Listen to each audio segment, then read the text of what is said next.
And we'll start watching the numbers rise.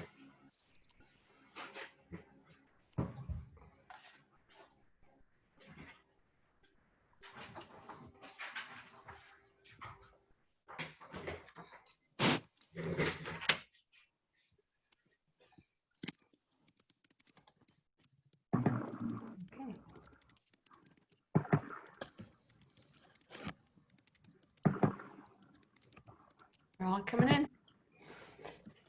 Hey, everybody. Welcome to the annual general meeting. We're going to get started in just a moment, letting everybody in. See where the numbers are rising. So thank you all for coming. Your board is ready and waiting for you. And we have a packed agenda.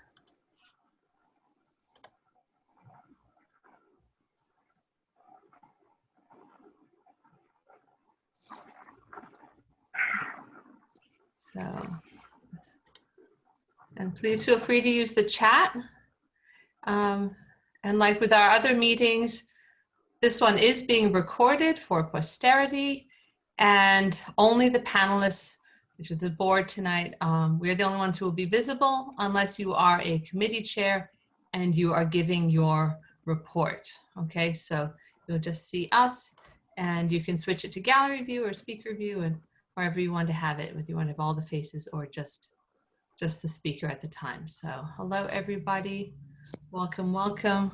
Wait another couple more minutes until everyone gets in. And I trust everyone is well. I wish I could see everybody. Okay, so. And the numbers are still going up. So a couple more minutes. And then we'll get started. And so far we've got 76 people.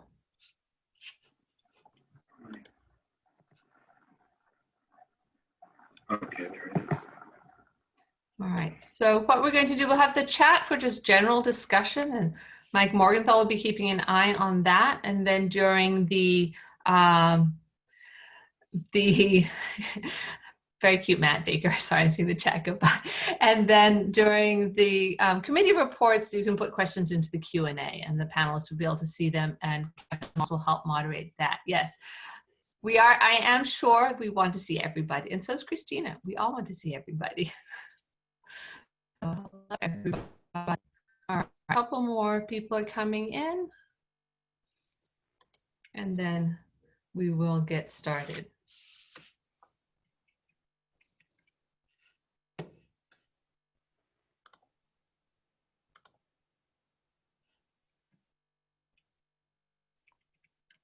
Okay, so let's get going and welcome everyone to GANYC's annual general meeting.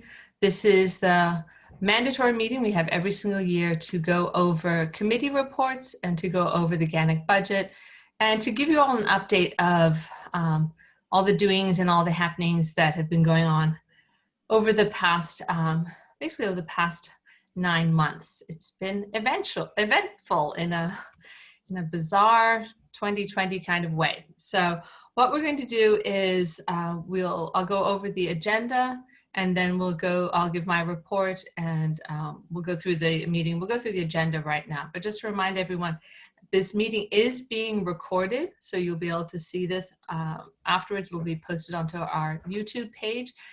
If you have questions for specific committee members, for specific committee chairs, you can put them in the Q&A, or you can also use the chat, and those two parts are going to be moderated throughout the meeting. Remember how to use, when you use the chat, please remember to send it to everyone, or you can send it just to the panelists, or you can send it to a specific person.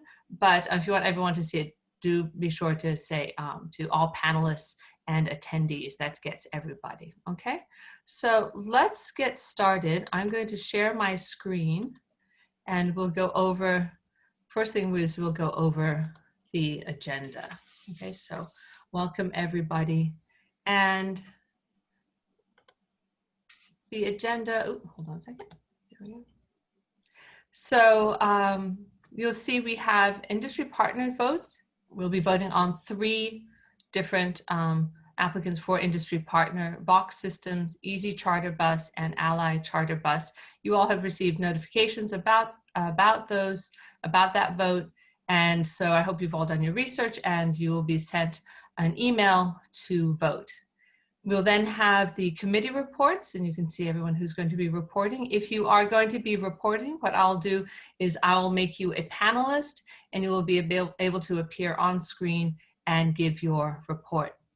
Then we'll have a vote on the constitutional amendment. That's why Jonathan Torer, who is of the Constitutional Committee, he will give his report last, so we can go right into the vote on the constitutional amendment. And then notification of new addition and changes to our GANYC bylaws. And in voting on the GANYC bylaws and the the GANYC bylaws is for discussion. The constitutional amendment is for is a vote, and you will also receive those via email. Those are public votes. Okay, so your name will appear just as we do in a regular AGM. Everyone just raises their hand. They're not anonymous votes. The industry partner vote is anonymous. The vote on the constitutional amendment is not. Then we will have the budget presentation. Okay, the budget presentation and vote on that. Again, that will not be anonymous. Jeremy will go through all of the numbers, and he has done a fabulous job. It's really wonderful. So you'll be able to get all the details and information about that from Jeremy. And then at the end, any final questions, any concluding remarks. Okay, so that is our agenda. So without further ado, let's just talk about the past 9 months. And really, there's no need to say it's been a year unlike any other. And Patrick actually thought of this as wonderful. New York went on pause, but we did not. GANYC most definitely did not pause. But to step back a moment, this year started out, beautifully with our usual post-holiday party. That was on January 13th at the Novotel in Times Square. I remember it was a very chilly night, so the Times Square looks kind of empty, but it was a wonderful occasion and a wonderful time for all of us to get together. And whenever I see pictures of all of us together, I always get rather nostalgic for the days when we could actually touch each other. And then, of course, in January, we need to remember, of course, Lee Gelber, the beloved Dean of New York City Tour Guides, who passed away on January 19th. And he was a mentor to so many of us. He really was the face of guiding in New York City. And there you can see his obituary by Sam Roberts in the New York Times, and then Lee at the Apple Awards and giving his really his wonderful Triangle Shirtwaist Factory tour. And of course, Lee will be sorely missed. And we had a beautiful celebration of him up at Woodlawn in the Bronx. In February, GANYC went to Charleston for the NFTGA, the National Federation of Tourist Guides Association's biennial meeting. Over 20 guides attended from GANYC, and Michael Dillinger, our former president of GANYC, was elected to vice president of the NFTGA, and he's been doing great things there ever since. Also in February, we had International Tour Guide Day in Chinatown, where we went to MoCA, to the Museum of the Chinese in America, and also hung out for a really fun happy hour in Chinatown. And it was a great way to show support for the community, which was already feeling the effects of COVID-19 and what was happening in Wuhan in China. So this was in February. And in March, of course, we had our wonderful Apple Awards. March 2nd were our 6th annual Apple Awards, including the newly named Lee Gelber Guiding Spirit Award. And it was a wonderful event, as it always is. And on March 11th was a great tour organized by Mark Landman of the Croton Aqueduct. And that was the last FAM tour we did before COVID-19 hit, before the lockdown on March 12th, as AJ named it Red Thursday, which I think is very apropos. and everything shut down. And so, of course, here's our city, you know, during the lockdown. Nobody's there, nobody was around.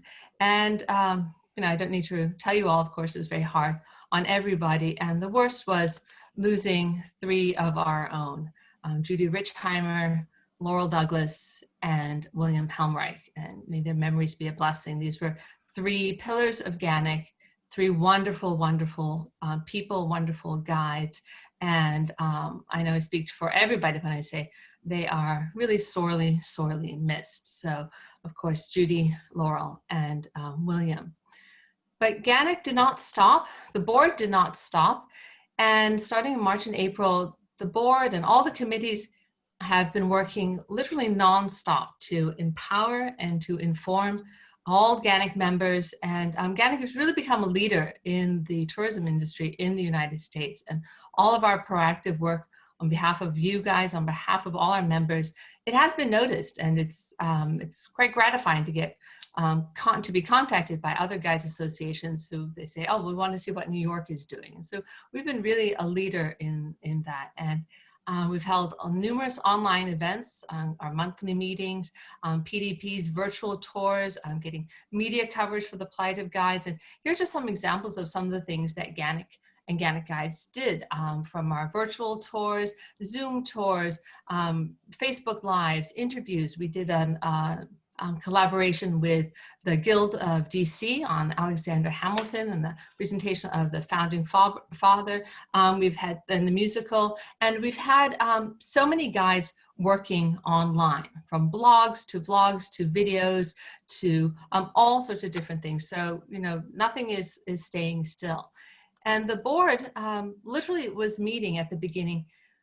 We were meeting once a week. We were having board meetings once a week, but we were in constant communication, and we still are.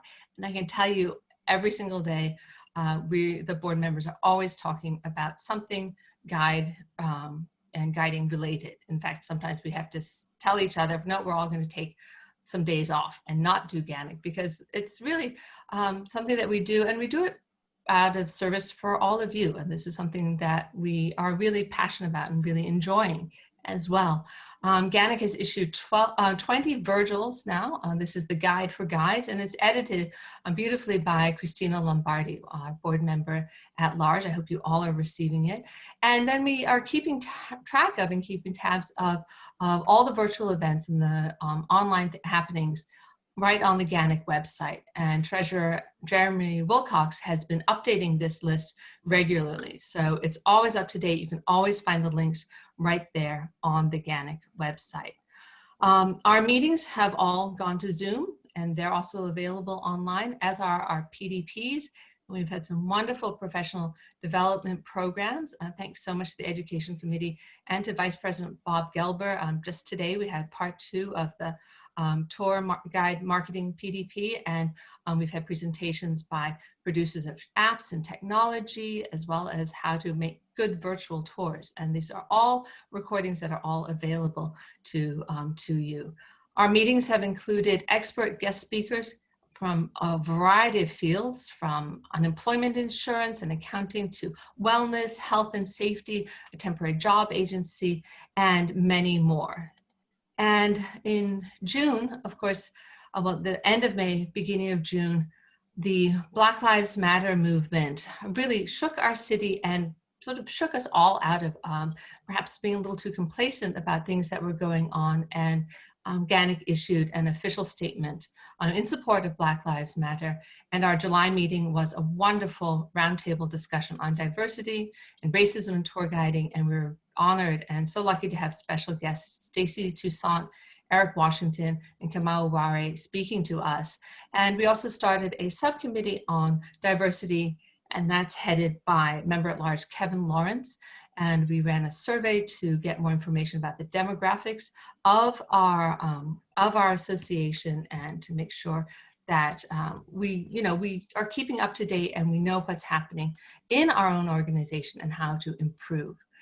Now, GANYC has been in the news and on the media, on New York 1 most recently, on ABC 7 as well, on promoting tourism, and we're very, very active also on social media, from Facebook to Twitter to Instagram. So make sure you're always tagging GANYC and use our hashtags, and so people can get the word out and they can know what's happening with our great organization.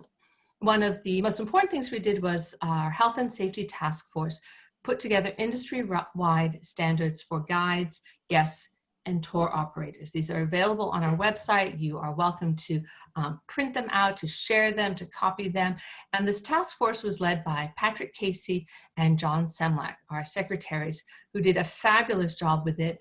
Deb Blau was our graphic designer on the project, and it's really very legible. It's got, really pops out.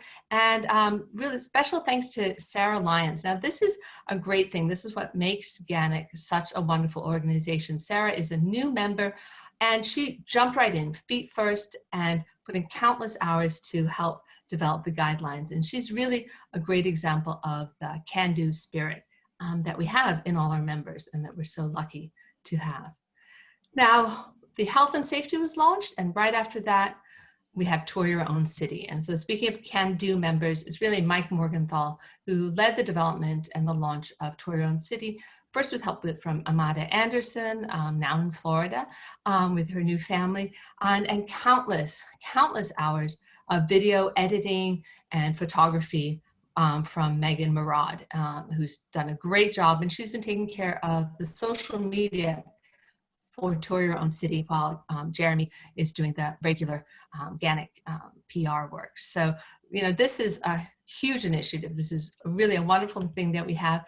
And over 100 tours have been listed already. So I hope you're taking advantage of that. So we're out and about. We're starting to tour with our masks, all colors, all sizes, all kinds of patterns, and going to some of the first places opening, from the Statue of Liberty, which is recently, our museums are opening as well. So the city is starting to come back to life. We have indoor dining, as we've been given the okay for that for the end of the month. Fingers crossed, we'll see what happens with that.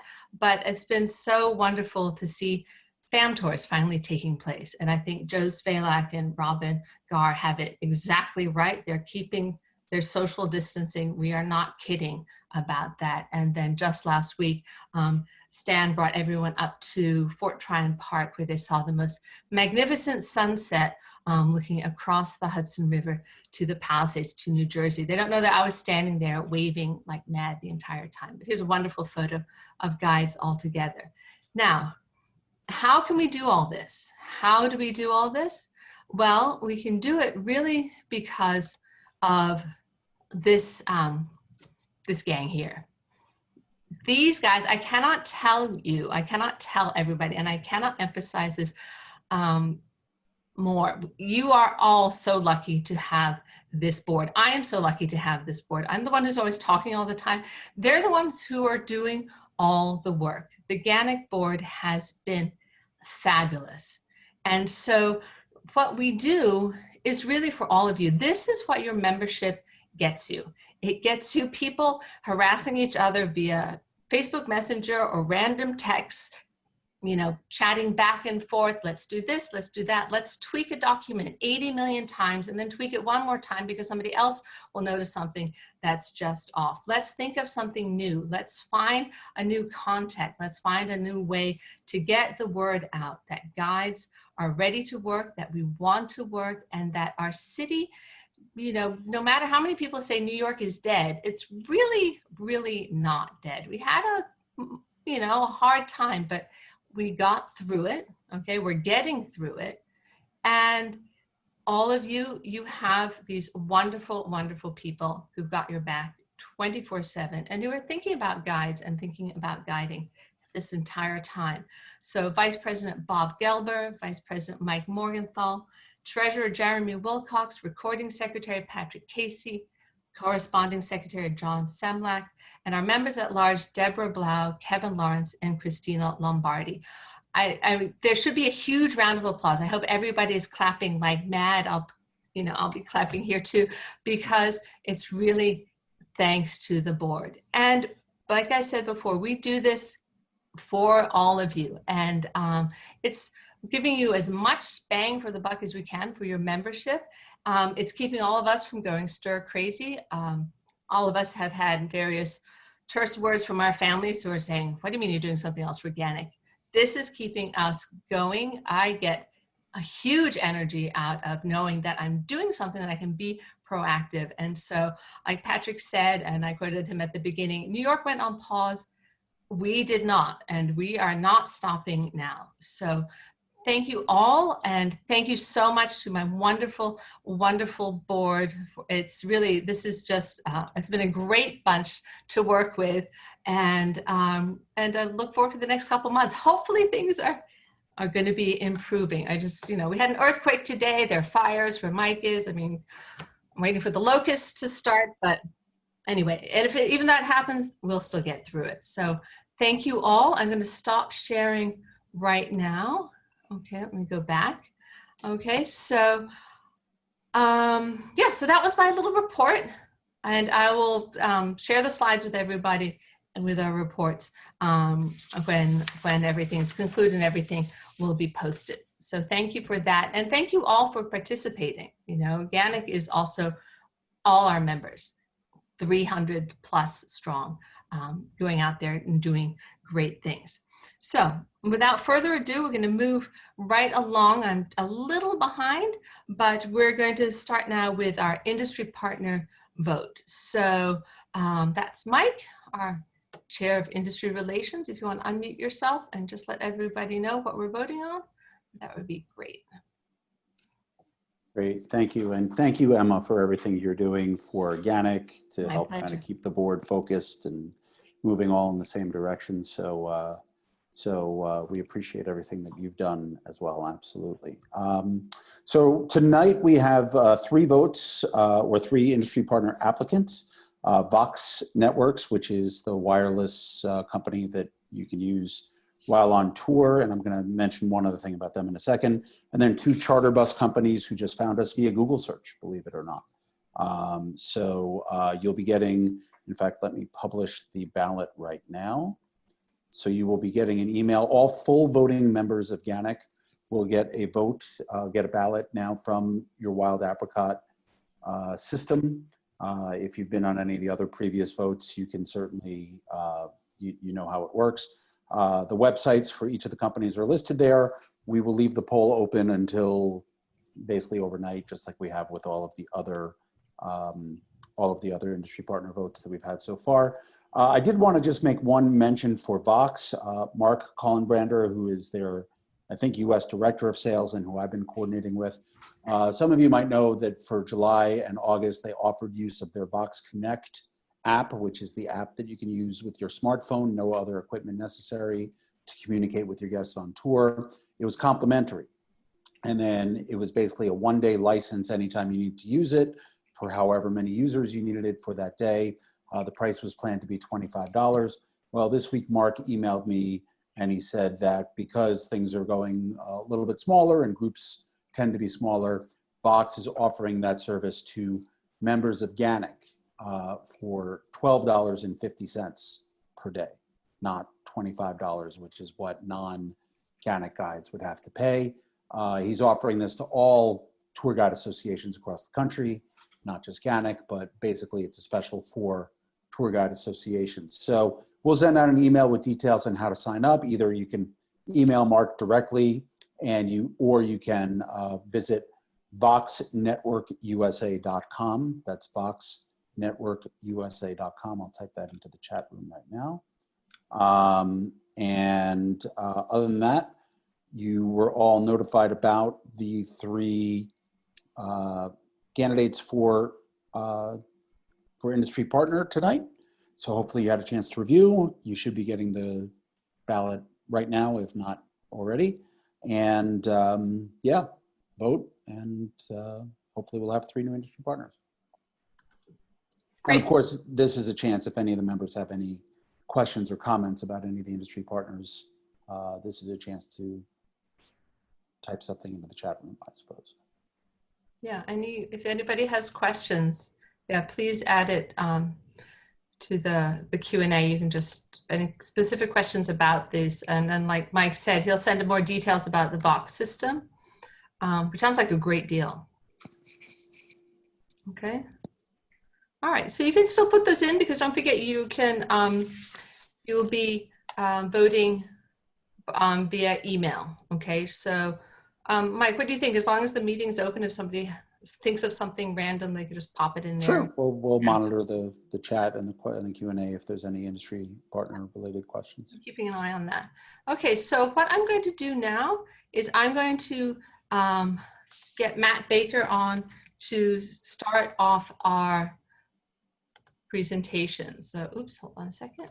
I'm going to make him into a panelist. All right, so just wait for a moment and Matt Baker will be popping up.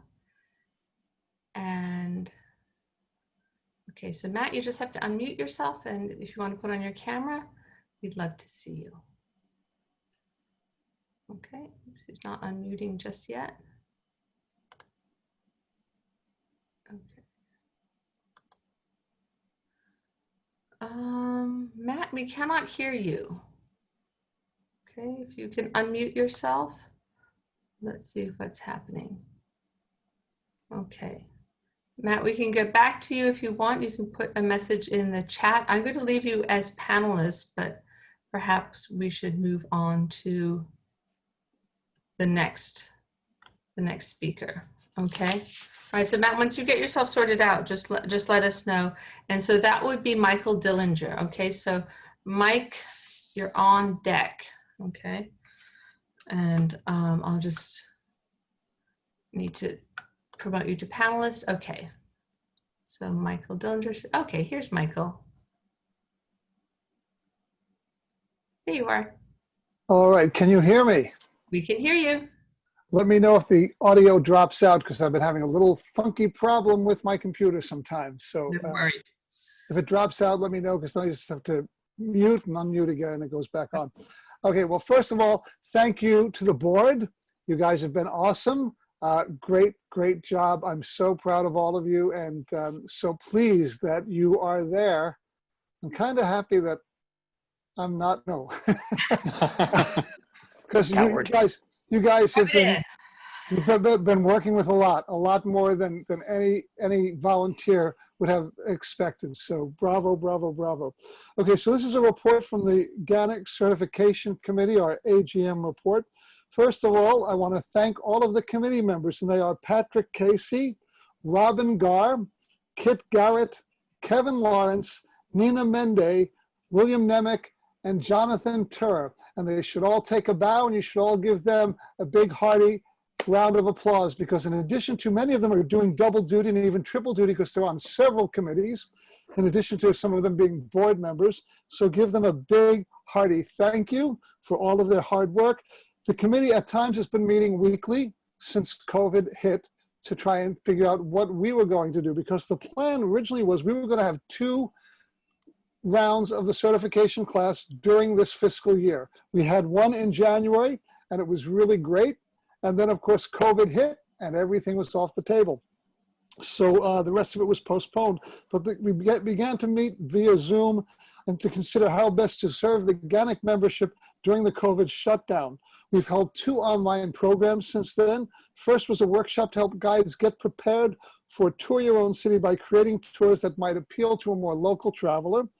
And the second was a storytelling workshop where members worked in collaboration to sharpen their storytelling techniques. And both workshops were offered free for GANYC members. And then just prior to the shutdown, the committee announced the certification maintenance requirements. Anybody who's already certified by GANYC has to maintain their certification by continuing their education. And I'm not going to read all of it because it's very, very long. There is a full document that is going to be posted as part of the addenda, the minutes here, that lists all of the requirements. But a total of 10 points are required, and we had a various menu of how that could be achieved. And then because of COVID, we worried about that, but there seems to be an abundance of online seminars and courses, fam tours, virtual conferences that we felt that most certified guides could easily meet or exceed the requirements even during COVID shutdown. So we hope that happens, and we're going to be towards the end of the year looking at who has maintained their certification. and we'll deal with it on a case-by-case basis. We understand this is an unusual time for everybody. Now, future plans. The committee, we've continued to meet on a regular basis to determine the future workshop, as well as the future workshops, as well as the full certification class. And we've learned a great deal of how we might enhance and expand the program by using online tools. And we're going to be having a meeting actually next week. The committee meets to discuss further the way we might be restructuring some of the elements, and we hope to announce a certification class in the near future. Our goal is to hold at least 2 complete certification programs in the next fiscal year using the online elements. We believe that using a lot of the online tools may actually make the program more accessible because people won't have to show up in person to a place every week or a couple times a week, whatever. And so it might actually make the program a lot easier for people to attend. We're also looking on how to address issues of diversity in our profession within the certification program. We'll be considering some of that. And there's other things that we're discussing as well. I mean, we do believe that certification can actually be a tool for GANYC and to drive GANYC membership. A lot of people have reached out to GANYC because of the programs we're offering. And so we might look at that as a way to kind of work with membership and maybe offer a version of the certification program for non-members, and they would pay a premium because they're not members, and the premium would somehow incorporate the idea that if they actually became a member, they might save some money and join us as well. So we're very excited. COVID knocked the wind out of our sails, but we're very excited about the future because it is an opportunity for us to get creative and look for new ways to serve GANYC. So that's my report, unless anybody has any questions about certification. I don't think so. I think we're all set. I think we're good. So thank you very much, Michael. All right. So Matt Baker is ready to go. So take it away, Matt. Thank you, Looks like Mike. Moses. You off the screen now. Okay. Thank you so much. Sorry about my technical difficulties. Can you hear me okay? Yep. Okay, great. We're all set. All right, so the 2020 GANYC Apple Awards began the second half of our first decade. We welcomed a new member, Kevin Fitzpatrick, to the committee. He helped us things like securing our red carpet photographer, some of our presenters, and a portion of the ceremony's script. This year, in preparation for the 2021 ceremony, which is to be held online, we have welcomed Deborah Blau, Megan Marad, and Gary Dennis, all of whom have already been very, very helpful to the program. Sponsorship is the name of the game this year because we are holding the ceremony online and therefore not paying for a cocktail party. No food sponsorships will be possible. So all of the sponsorships are going to be financial. We have lagged in that department in years past, so the online nature of this year's ceremony is kind of a blessing in disguise. It forces us to concentrate on this very important aspect of the committee's mission. Each year, we lose less and less money, but the road to really becoming financially self-sufficient has proven longer and rockier than we expected. So putting all of our sponsorship efforts into the world of finance rather than food ought to help in that. We will see how it goes. Also, we're not renting a venue, of course, so the budget for the event has been reduced to slightly more than 1/4 of its usual dollar amount. Therefore, any losses we might take will also hopefully sting less. On the flip side, however, tickets to the show have been slashed to 10% of their traditional price. And that's to acknowledge that the reduced glamour, comes of simply watching a YouTube video as opposed to attending a red carpet gala. For those reasons, drawing an audience is going to be as important this year as it ever is. The good news is that the potential audience whose interest we want to pique can be literally anywhere. We are already courting potential lifetime achievement honorees who might be located in Hollywood or Washington or something like that rather than New York, but they're available for an online event to show up on camera. The same is true for the potential audience.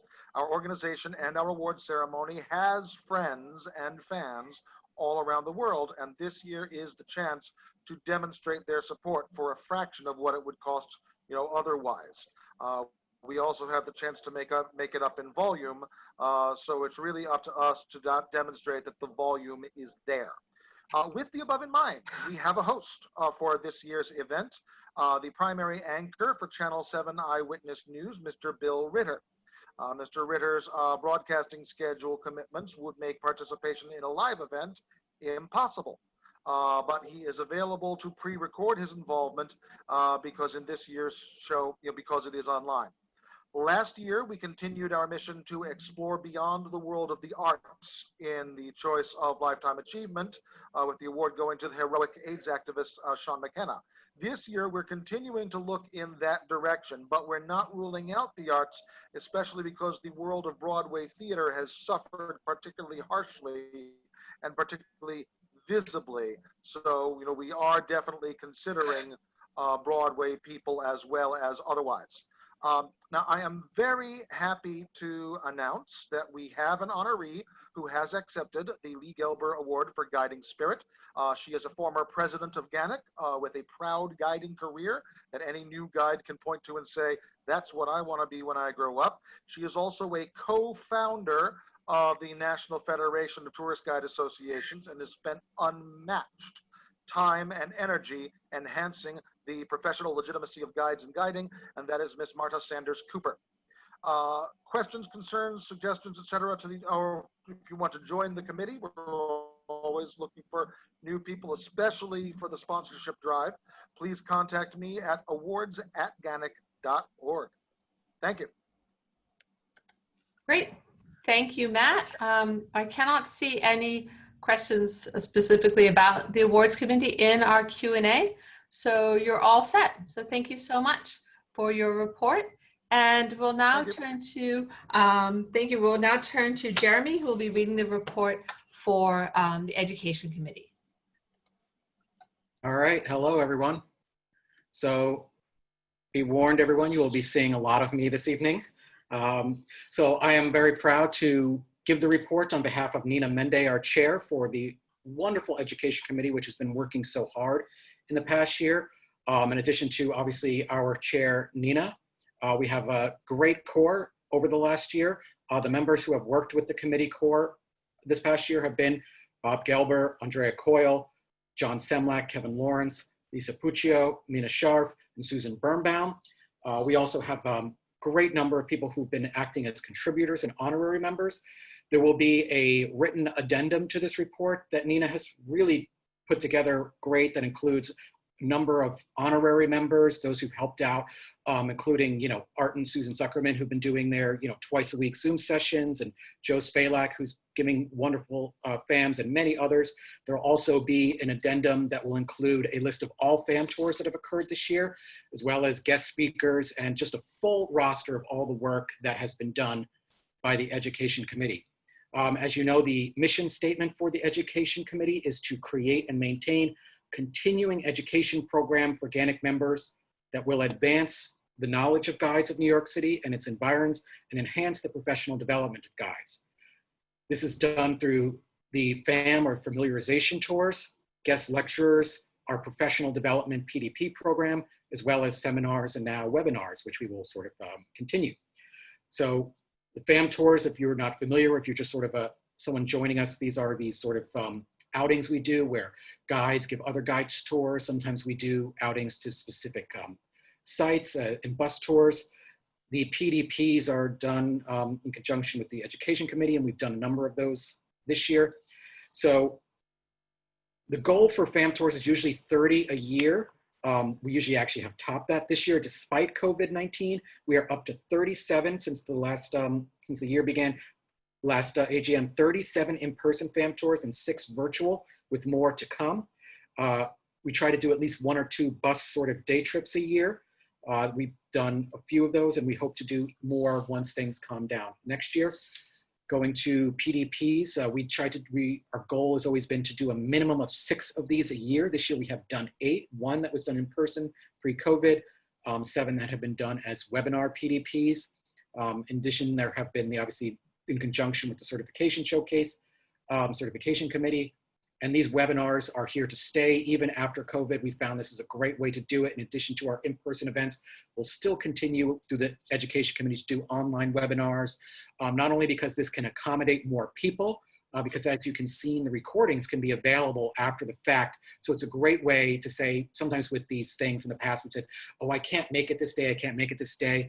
With the virtual events, you can make it whenever you want because the recordings will always be there. The Education Committee is also planning and will be meeting later this month to discuss future collaborations with the DC Guild. I hope those of you have seen the Hamilton one that was done. Big thanks to Jim Carr, who's a member of both organizations for that. And again, we will hope to have more collaborations in the future. We also organized with Bob Gelber on our core, International Tourist Guide Day was organized by our committee. Kevin Lawrence, who is a member of the Education Committee core, has also been working through membership in our organization in the new diversity subcommittee.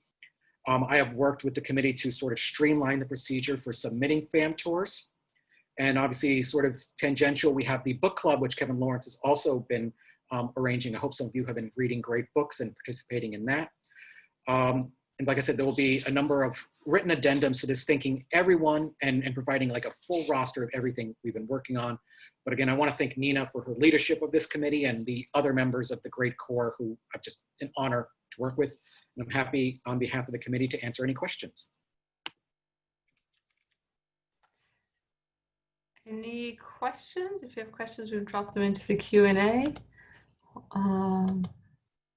Not related to education, but I see there is a note from Hardy Fippen to, yes, I will absolutely give, because I suppose there is an education link there. Special shout out to Kevin Fitzpatrick for personally escorting Dorothy Parker's remains to her final resting place now in her family plot in Woodlawn. There's a number of articles in the New Yorker and the New York Times about this. And big shout out to Kevin Fitzpatrick for representing our community and for being such a great icon for our community and helping to represent Dorothy Parker through the Dorothy Parker Society and other things. So thank you, Kevin. Any questions about the Education Committee? But otherwise, thank you. And again, we hope to be having more in-person FAM tours and things like that coming up soon. And we'll be continuing to doing virtual events as well.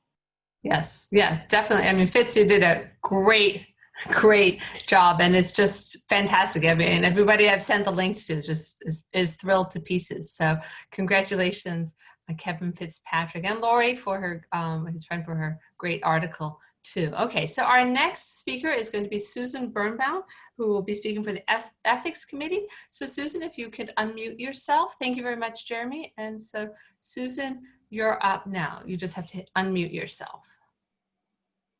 All right, let's see if Susan, get that done.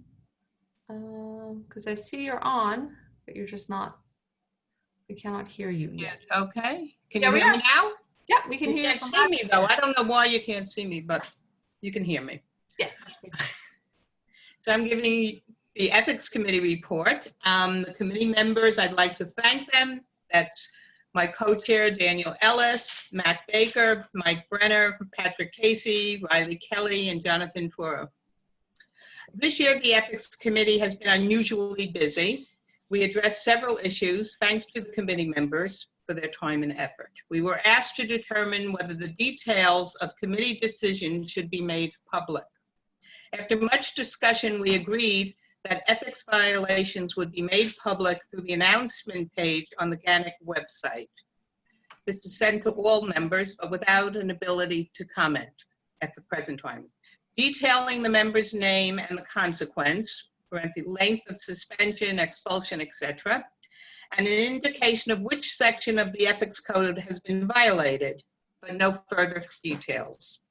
The committee was also requested to codify the sequence of events when a member is brought up on an ethics violation. The committee determined that there was a need for a constitutional amendment to set up the procedure.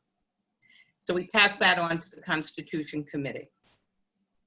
In light of GANYC's response to Black Lives Matter, the Ethics Committee was asked to add points to the Code of Ethics that advocate for non-discriminatory work practices and that embraces diversity in our industry.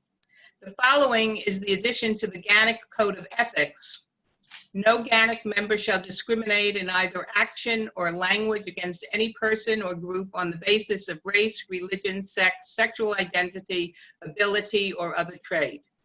If a GANYC member witnesses such behavior from a coworker on tour or a traveler on said tour, the member will address the issue in the manner agreed upon between the guide and the tour operator. In the event that no policy has been agreed upon, or no policy can be put in place at the moment of the incident, or a guide who is not employed by a tour operator witnesses discriminatory behavior, such discriminatory action or language shall be discouraged when the guide judges it safe to do so. In addition to this piece of the report, I have asked the co-chair, Daniel Ellis, to provide the report related to the Aaron Tabakman issue, as I was not involved. As for our plans, we meet as needed, and if there's any, you can always get in touch with us if you think there's something that we should, I don't want to use the word investigate, but address. And that's basically our modus operandi. We just meet as needed. Thank you. Great. Thank you very much, Susan. Does anyone have questions for the Ethics Committee? You can put that into the Q&A. Okay. And I see a lot of questions are going by about Tour Your Own City. So everyone, don't forget Tour Your Own City. First of all, Mike will be talking about it when he gives his industry relations report. But if you do not know how to upload tours or do anything with Tour Your Own City yet, all of the information is on the GANYC website, is on the GANYC website in the announcements. It explains very clearly how to upload tours. So log into the GANYC website and then you can find it. I did that. So, so there we are. All right, so our next report will be, thank you very much, Susan. I don't see any specific questions. Oh, yes. Matt Baker, Susan, this is a question for you, actually. Did Daniel submit a report on the Tabakman issue to the board as requested? That's a good question. I wasn't able to get in touch with him to confirm it. So Susan will follow up on that for you, Matt. I will follow up on it, yeah. All right. Thank you very, very much, Susan. All right, Christina, you are on. Oh. Yep. All righty. So I'm Christina Lombardi, and I'm reporting as chair of the Government Relations Committee. During the past year, the Government Relations Committee has taken steps to broaden our agenda and work with local government on behalf of our membership and the tour guide community et al. Current activities we would like to call members' attention to include our ongoing efforts to secure the passage of 289A, greater participation in the landmarking process, and the response to the committee's recent COVID-19 relief petition. So first, to update the membership, thanks to the determined efforts of the committee, notably members Lionel Hamanaka and Andy Sedor, we have secured a veto-proof majority of council members, 34 in total thus far, who are willing to sponsor 289A. The committee thanks all the members of GANYC who lobbied their council members in order to help secure their support and advance the bill. The committee is continuing to push for the bill's advancement to the floor and expects to have additional news to report to members on this in the coming weeks. The committee is also in the process of reviewing the text of the bill to ensure that the language used is specific to persons duly licensed by the Department of Consumer and Worker Protection, that's the DCWP, formerly the DCA, and requires the presence of, quote, at least one employee licensed pursuant to section 20-243 at all times when passengers are on the upper level, end quote. With respect to participating in the landmarking process through efforts spearheaded by committee member Joe Svilak, the Government Relations Committee is working toward having a greater voice in the city's landmarking process. To date, the committee has begun advocacy efforts on behalf of 3 historic properties or districts. They are 1519 Beekman Street in Lower Manhattan, which is an 1892 classical revival skyscraper by McKim, Mead and White.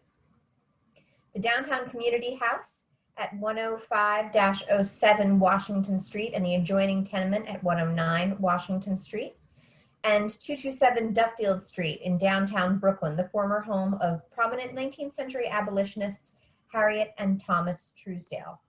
While time doesn't permit for me to discuss these properties with you in greater detail, we would like to make you aware that the Landmarks Preservation Committee holds meetings on Tuesday, which the public is able to attend remotely. The next meeting is scheduled for Tuesday, September 15th at 9:30 a.m. The agenda is already available in advance on the committee's website for you to review. And those meetings are live streamed on the Commission's YouTube channel. We want to encourage everyone to avail themselves of these resources and become more familiar with the process and the role that we as tour guides can play in it. Finally, earlier this year, the Government Relations Committee took up a petition to mobilize tour guides behind the proposed COVID-19 relief legislation that would have benefited freelancers as a whole and subsequently us. We collected nearly 1,500 signatures and secured a meeting with Councilmember Keith Power's office.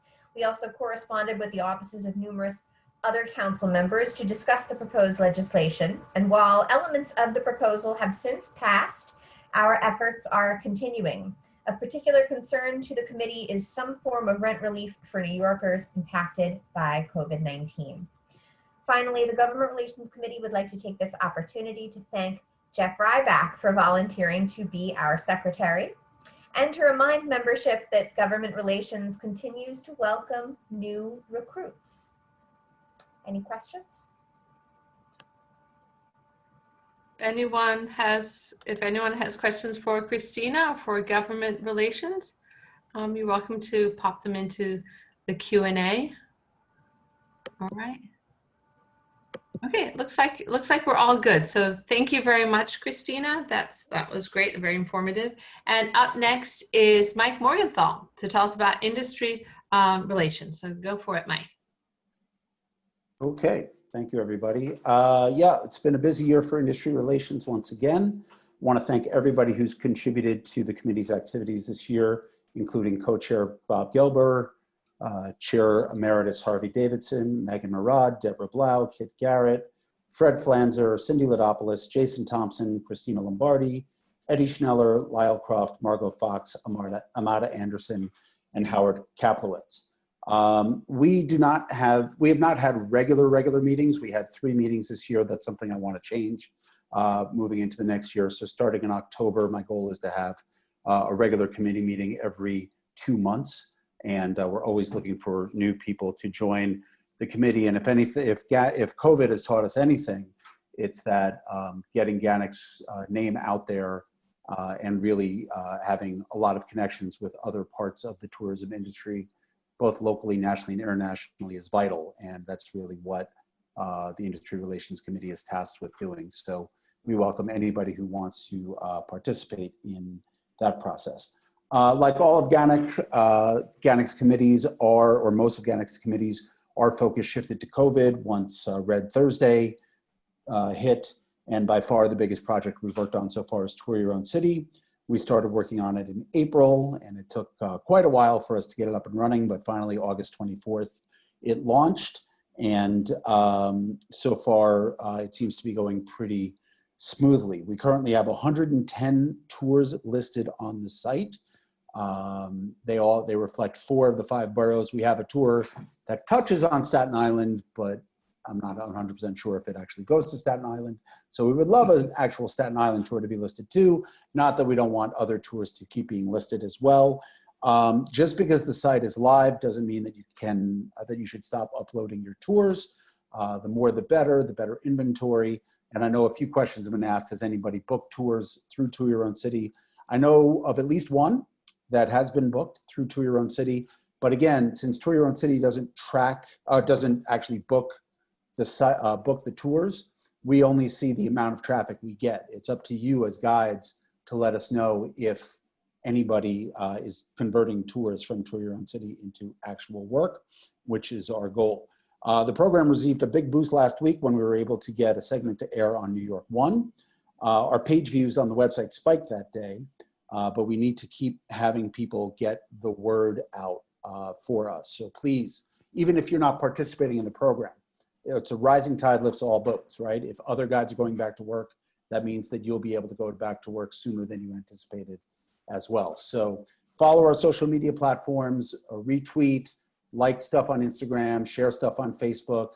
If you have ideas for publicity or other things we can do with the site, we are all ears.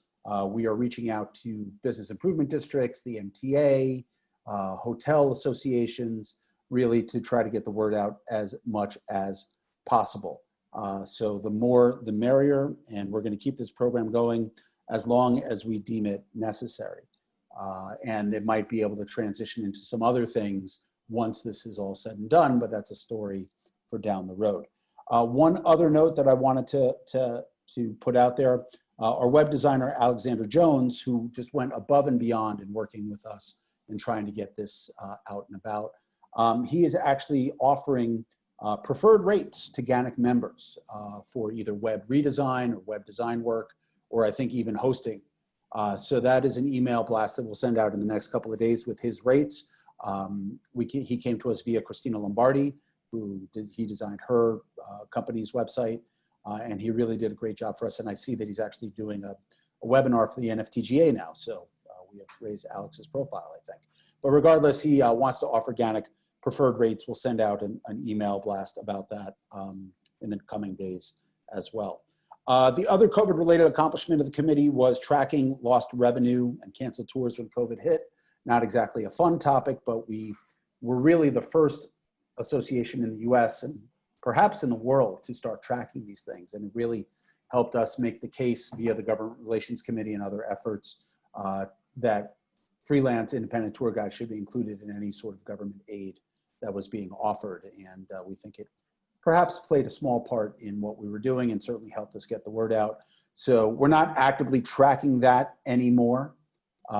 But somebody actually posted on Facebook the other day, are we tracking it anymore?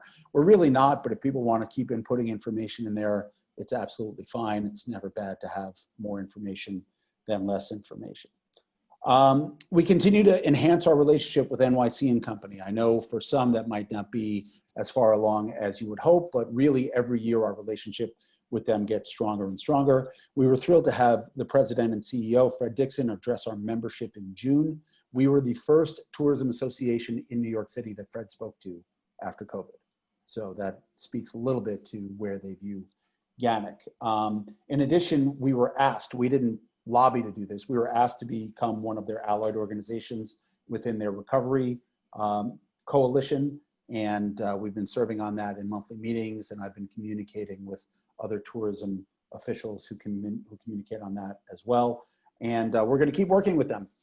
And you know, the more cooperation, the better between our two organizations. And I think NYC and Company is really starting to see the benefits that GANYC provides to the tourism industry in the city.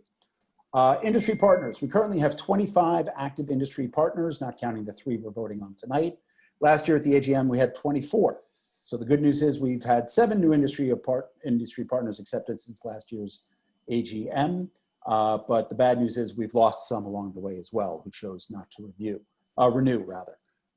We talked about this at last year's AGM. It got put on the back burner because of COVID, but we do have a framework for an industry partner reboot that was developed by Sam Cohen, our web developer of our regular GANYC.org site. And so now that Tour Your Own City is starting to gain its own momentum, the committee will kind of turn its attention to that and hopefully launch that towards the end of the year. Job fair. We had many, many discussions about this, and we surveyed all of our past exhibitors, and there just wasn't a desire on their part. They're not hiring at this point. So we made the difficult decision that we're not going to have a job fair for the rest of the calendar year in 2020, certainly not in person, and we were exploring virtual platforms as well. We actually do have proposals from 2 different online platforms that that's what they do, online job fairs that would be within a budget that we can afford. So we will continue to monitor kind of the state of the industry, and it only takes about 10 days to get one of these set up.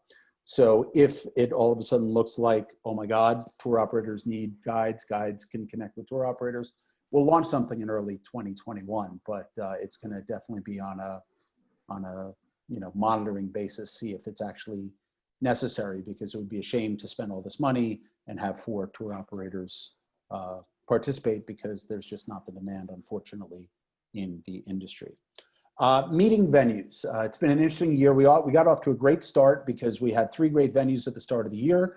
New York Historical Society, the Town Hall, which was our first ever morning meeting, or the first one in my time at GANYC, and at Essex Market, where we had a food tour as part of our meeting as well. And then, of course, COVID hit. So we don't know when we're actually going to be allowed to go back to having in-person meetings.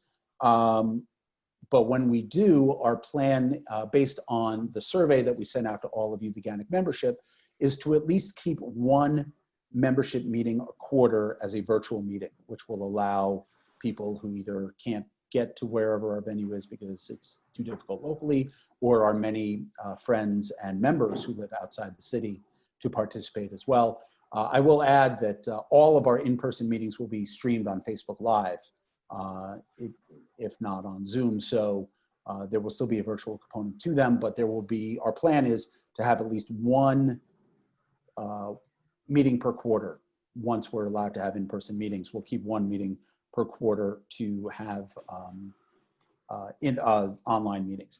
Last but not least, site inspections. This year we were able to offer 2, both recently. Top of the Rock, which was organized by Harvey Davidson, and most recently Empire State Building, which was organized by Harvey and myself. And we look forward to offering more site inspections moving forward. Just as a note, I can't promise you this is going to happen, but I have been in discussions with Statue Cruises and the National Park Service for us to have a site inspection sometime in late September, early October, to really see the new process and security and social distancing measures at Statue and Ellis Island. So stay tuned for that. So that pretty much sums up what we're doing. We have some other plans in the fire, including trying to increase our presence at industry trade shows, and specifically the Student and Youth Travel Association show, CITA, which is a huge part of our business, part of our industry. Their annual convention is actually going to be at the Sheraton in August, or at least it's planned to be at the Sheraton in August. So we really hope to have a big GANYC presence there. We've already talked to them a little bit about that, and as 2021 comes in, we'll look to do more of that as well. So lots going on. We could use more help. We could use more hands. I can stand to become a better delegator. So the more people I have, the better chance of me delegating things, delegating projects to people. And thank you all for your time. Certainly happy to answer any questions. I know I went a little bit long. We do actually have a question, Michael, from Cindy. It's actually a 2-part question, and it was, when will the language filter be on to your own city? And once the COVID-19 crisis is over, will GANYC pay the small domain name to renew this domain name?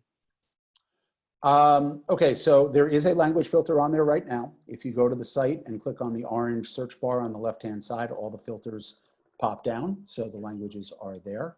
So people can search by any language. The end users can search by any language they want. And that is also on the form. When you upload a tour, you can certainly do that. Second question, will we continue to renew the domain name? That's going to be on a we'll see what happens basis.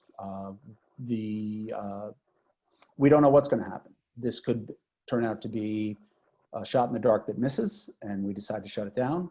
It could turn out to be something that succeeds, or it could turn out to be something that morphs into something else. So while I'd love to give you a concrete answer, Cindy, we just don't know yet.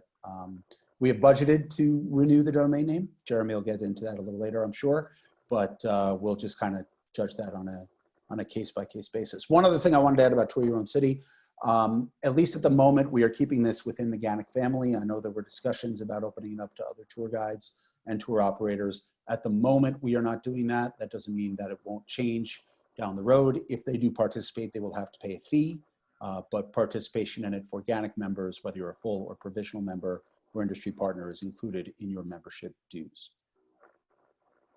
Great. Thank you, Mike. And thank you for giving a lot of information. So this was great. So thank you very much. So next is me. So, sorry guys, I'm putting on my IT committee hat, and just to give you an update on what we've been up to. And so our main thing was figuring out Zoom. lickety split. Once COVID started and everybody's talking about this new platform, Zoom, how are we going to do this? That's when we signed up for it, and then the IT committee started a series. We did a little series of training sessions. So it was really, it's been working very well, and we selected it because it's good price basically, and it's very robust, a really good good system. And I think you've all seen it's been working really well for us so far.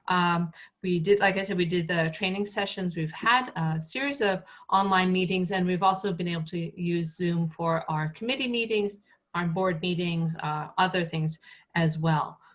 With regards to the website, Phil Desir updated all the descriptions on the website. So when you see the different tours and the different services that are offered, they all have beautiful descriptions that were written by Phil Desir. And Lyle Croft has been helping out with getting people to update your photos. So if you are not satisfied with your photograph, with what you have now on your profile, but you can't figure out how to fix it, you can also always contact IT, and Lyle will help you go through that and make the photo that you'd like to have. We did a new red frame also for the GANYC certified guides. If you have a double red frame, if you're a GANYC certified guide and you have the old frame with the new frame on top of it, please email IT, and we're going to fix that for you. We continue to use Wild Apricot for our back-end management. I'm going to apologize to everybody personally for any garbled messages that are going through. We know, and I'm going to say this again, we know, because I also get the garbled message. So what happens on my end, not only do I get a garbled message, but I also get 80 million messages from everybody saying, hey, guess what? There's a garbled message. You don't need to do that. And I thank you for your concern, but we are aware and we apologize because this is just a little glitch in the system. And so whenever it happens, I yell at Sam and he tweaks things a little bit more. As Mike mentioned, industry relations has, there's a new phase in the industry relation partnership with our different industry partners. And we're going to hopefully be updating the website soon with that. Mike has been so busy with Tour Your Own City, and I've been busy with other things as well. It's sort of fallen by the wayside, but it is there, and it just needs to be launched when we can actually breathe for a moment. And then when we did our survey, there were questions about the website. Shortly after our last monthly membership meeting, we had an IT meeting, and we went through all the questions, and we're going to be addressing some of the issues that people brought up in those answers to the survey. And so finally, I just want to thank my wonderful committee, starting, of course, always with Mark Landman, chair, emeritus chair of the IT and Web Committee. If your password needs to be reset, if something's not working, if your profile is not live and needs to tweaking, Mark is the guy who always takes care of things. So thank you so much, Mark. Every IT email that comes in, he sees it too. And if he can fix it, he does it, usually within 36 hours. I'm also grateful for the assistance of my other committee members, Lyle, Phil, Stan, Diana, Mark, AJ. All of you guys have done such great work. It's often unseen, but it's much appreciated. And I'd like to thank the PR committee with Jeremy, and education with Nina, industry relations with Mike, Morgenthau, and membership committees with Derek for working with IT, for being patient with us, and for so much you do to get GANYC's public face out there on our website, our social media, our events announcements, our registrations, webinars, all of this. The committee has like all these little baby committees, everyone working with us. So thank you all for that, and thank you for helping make my work as IT committee chair go smoothly as possible. So any questions for me as IT? I don't see any. Okay, all right. Well, let me then bring in Derek, okay, who's going to be speaking about membership. I just have to turn him into a panelist. All right, Derek, you're on. Okay, there he is. All right, so thank you. Okay, go Derek. Hey, hello. Yeah. Hello, welcome everybody. It's Derek Chen, your membership committee chair. Just a little bit of an overview in terms of our numbers right now. So as of today, September 9th, 2020, GANYC as an organization, we have an active membership of 376. That includes 266 full members and then also 113 provisional members. And in terms of where our members are from, I was just kind of curious about this myself. So I was taking a look earlier. The majority of us, about 8%, are New York City residents. We have about 10% who reside in the great, wonderful, fabulous, amazing state of New Jersey. We also have one person in Connecticut, and about 7% are from New York State, but outside of New York City. And we have the rest, about 3% from outside New York, outside the tri-state area. That includes places like the DC area that actually has our greatest number outside of this region. In Maryland and Virginia, we have about 6 members, and then also members of Texas, Florida, North Carolina, Nevada, Pennsylvania, the state of Washington. And we also have at least one international resident that I'm aware of currently residing in the Netherlands, of all places. We do have new applicants who do continue to apply for membership each month. And as a reminder, the primary requirement for becoming a new member, for becoming a member of GANYC, is having a current New York City sightseeing guide license, regardless of where you live. And right now is probably the easiest time that it's ever been to apply, because in the past, for our new applicants, we've had an in-person meeting with the board, but now all those are being done virtually. So it's a lot easier to become a member. So if you're not, if you're considering it, something to think about. Also, first-time member dues are currently prorated as they have been in years past. And also, over the past year, we have had past lapsed members who have come back to GANYC. So we've had strong numbers in terms of members who have become members this past year. And the reason that that we do have all this is because of the strength of our membership. The activities that we've been doing have increased the reputation, our visibility, especially in the virtual environment. The top driver, though, continues to be, as far as new members applying, ourselves, personal referrals. So if you've been doing that, thank you, keep it up, and I'm looking forward to more of that. Specifically, as far as the number of new members that we've gotten since the last AGM, it's been 42 new members, which is actually a little bit more than the previous year. We've also had 17 provisional members who've met the requirements of becoming full members. And as a reminder about what that is, when you first join GANYC, you start out as a provisional member. And then after a minimum of 1 year provisional membership, you have the opportunity to request full membership. So minimum of 1 year of full membership, provisional membership. You also need 2 letters of recommendation from full members and have attended 4 membership meetings like this one, which includes virtually, and then you can request full membership. As far as the membership committee, I do want to recognize our current members. They include Deborah Blau, Pat Mazuka, Charlie Nessner, Mel Wasserman, Jeremy Wilcox, Tony DeSanti, and Daryl Riley. I do want to thank them all for their participation, and also our past committee members as well, the members of the board, and GANYC's admin, Sigmund Nolte, for their support. Pre-pandemic, the most visible committee efforts were in-person events, including checking in members as well as non-members at monthly membership meetings. The membership committee does continue to focus on membership recruitment and retention, providing more value and benefits to members, including making those benefits easier to access as well. Our past events have included monthly and occasionally even bi-weekly new member applicant meetings, interviews of potential new members, all of whom have been accepted as provisional members this past year. As Emma mentioned earlier at the start of the meeting, we also had our annual post-holiday party at the Novotel, New York Times Square on January 13th, our annual post-holiday social party for members and invited guests. We had an in-person networking happy hour on International Tourist Guide Day at New Hills Grand Street on February 21st. And then we also had a couple of virtual events. We had 2 virtual happy hours and showcases back in May and June as well.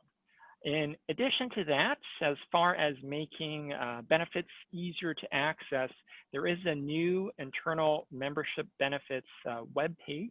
That's a collection of resources in a single place that does get updated. So if you are just hearing about it now, if you have been looking at it in the past, check it out again. It's GANYC.org/benefits, and you do have to be logged into the website. And it'll have things like links to the digital library, submitting for lead and SAM tours. You can view a list of industry partners, the newsletter archive, social media sites for industry associations, including ours, the pre-nomination form for the 2021 GANYC Apple Awards, a link to the To Your Own City guidelines and instructions, among many, many other things. So it's a great resource to frequently go back to if you're wondering what are the benefits of GANYC and how can I access them and take advantage of them. We've also introduced other new membership benefits, including the new GANYC Guide name badge. I'm wearing it right now. If you were watching Jeremy Wilcox on New York One recently, he was also sporting it then. And right now we have about, I believe it's about 25 members who have ordered, who have received their name badge. We have a few more that have ordered them. We are, of course, accepting new orders on a continuing rolling basis. So if you want to purchase your own GANYC Guide name badge as a member, just go to the membership benefits page, GANYC.org/benefits, and you'll find all the information and instructions on ordering that there. We've also created a new membership welcome packet that includes things like GANYC lapel pin, a lanyard, and a few other goodies. So for those who have become members this year, you will be receiving that soon. The public membership page has also been revamped. So this is for anybody who's not a member and interested in becoming a member, GANYC.org/membership, and the application itself has been streamlined and that does well. In terms of the future outlook of things, our membership numbers will likely fluctuate just due to regular attrition. Happens every year around the time of dues renewal. But this year we also have the additional fiscal impact of the COVID-19 pandemic. The pandemic has also limited in-person events, of course. We haven't had any in-person events since February. However, we have been taking advantage of virtual options, and future virtual events are being considered for future networking happy hours, new member orientations, and perhaps also some form of a virtual post-holiday party. If you have any questions that you want to field offline or suggestions, you can feel free to email me and the committee, membership@GANYC.org. And that's for both members and non-members alike as well. But I'm also happy to field any questions right now if I have the time and if there are any as well.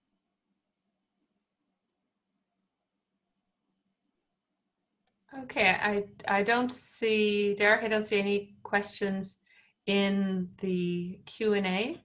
So thank you very much. That was great. And actually, I love my membership, my name badge. It's really good. It's got a really good magnet. The ones they give us at OWO are not as strong as the ones GANYC has. So there we go. So thank you very, very much, Derek.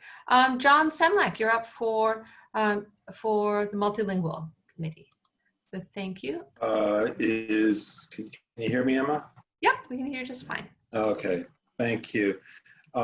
Thanks. First of all, I'm going to say as secretary, thank you to all the committee heads who sent the reports and are giving their reports orally. So I greatly appreciate that and keeping GANYC going and doing so many amazing work in the committees. I just want to thank every committee for that. Multilingual committee, I'm afraid we got a little bit sidelined by COVID. We did have 2 meetings prior to COVID, and we discussed how we would sort of just formalize our role in monitoring the quality of languages spoken by multilingual guides who work under the GANYC banner, and making sure that our committee, approve, not just to make it sound too scary as if, people will be rejected, but we just want our committee have a role in it, and we will be formalizing that later this year. We also wanted to improve our effort to recruit multilingual guides. One of the things we suggested was that we would translate pamphlets that have the benefits of GANYC into multiple languages, for example, things like that. our last meeting was sort of one of the last meetings of GANYC that was held in person. I remember it quite well because we had it at WeWork. There was some debate at that point in mid-March whether to have live meetings. We had decided at that point it was still uncertain. We wanted to have an official open for business motto for GANYC, and so we went ahead and had the meeting. And then later I found out that we were informed by WeWork that there had been people in the floor where we had our meeting had COVID, and we were kind of giving an award. It wasn't as scary as it sounded at the time, but it was an anxious period, let's just say. So we haven't had a meeting since. I do plan to have at least one meeting later this year, but what I would like to say as the multilingual chair is that Tour Your Own City does offer, that does allow you to list your tours by language. As Michael Morgenthau said, all the languages that are available on the GANYC.org website are available at Tour Your Own City. And I have seen that at least 5 languages are being offered, mostly the big European languages. I want to, I'm going to be reaching out and seeing if anybody else is going to be offering tours in other languages. And, it is a bit of a shot in the dark whether it'll be successful or not. Tours, obviously our multilingual guides, international markets are limited. So there's very little, you have to rely upon the local market. And I know some guides are doing well, or at least they're doing tours, multilingual tours with a local multilingual market. But that's obviously very, very different than what you normally do. But I do want to hear of anybody offering multilingual tours on Tour Your Own City, whether anybody's getting tours and things like that. So if anybody is having any success with that, please let me know. That's all I have to say. I'm going to turn it back over to Emma. Great, thank you so much, John. Any questions for the multilingual committees? Okay, Adrian said she couldn't see any way to search for tours by language. I think that's for Tour Your Own City. Okay, so Kevin is going to speak to that. Okay. Oh no, I think nope. Somebody else was clicked on it wrong. Okay. So anyway, so about Tour Your Own City with language. Mike, do you have an answer to that? About people looking on the Tour Your Own City website for other languages? If you go on the homepage, on the search bar, there is an orange button right there with 3 kind of dials on it, right next to where it says type here. You will see the boxes that pop up, and right in the center of the top column are the different languages that tours are available in. Okay. All right. So I think that will help. Okay. Has anyone offered a virtual tour in another language? Well, I know that people have been doing virtual programs in other languages, or some of our Italian guides. Alessia has been doing them. Patrick van Roosendaal has been doing lots and lots of live streaming and other information in Flemish. Slava Spiegel has been doing several in Russian as well, and is actually doing live tours in Russian with a local Russian community. That's very successful. So yeah. So yeah. It's obviously very challenging, I know, for multilingual guides, though. If you're relying upon the overseas market, we don't even know when that's going to come back. So yes. Okay. All right. So thank you, John. All right. I'm going to bring in Dave Gardner now for our newsletter. Okay. So Dave, I'm promoting you now to panelist. Should be popping up in just a moment. I'm waiting for his entrance. So Dave, you're okay. There we are.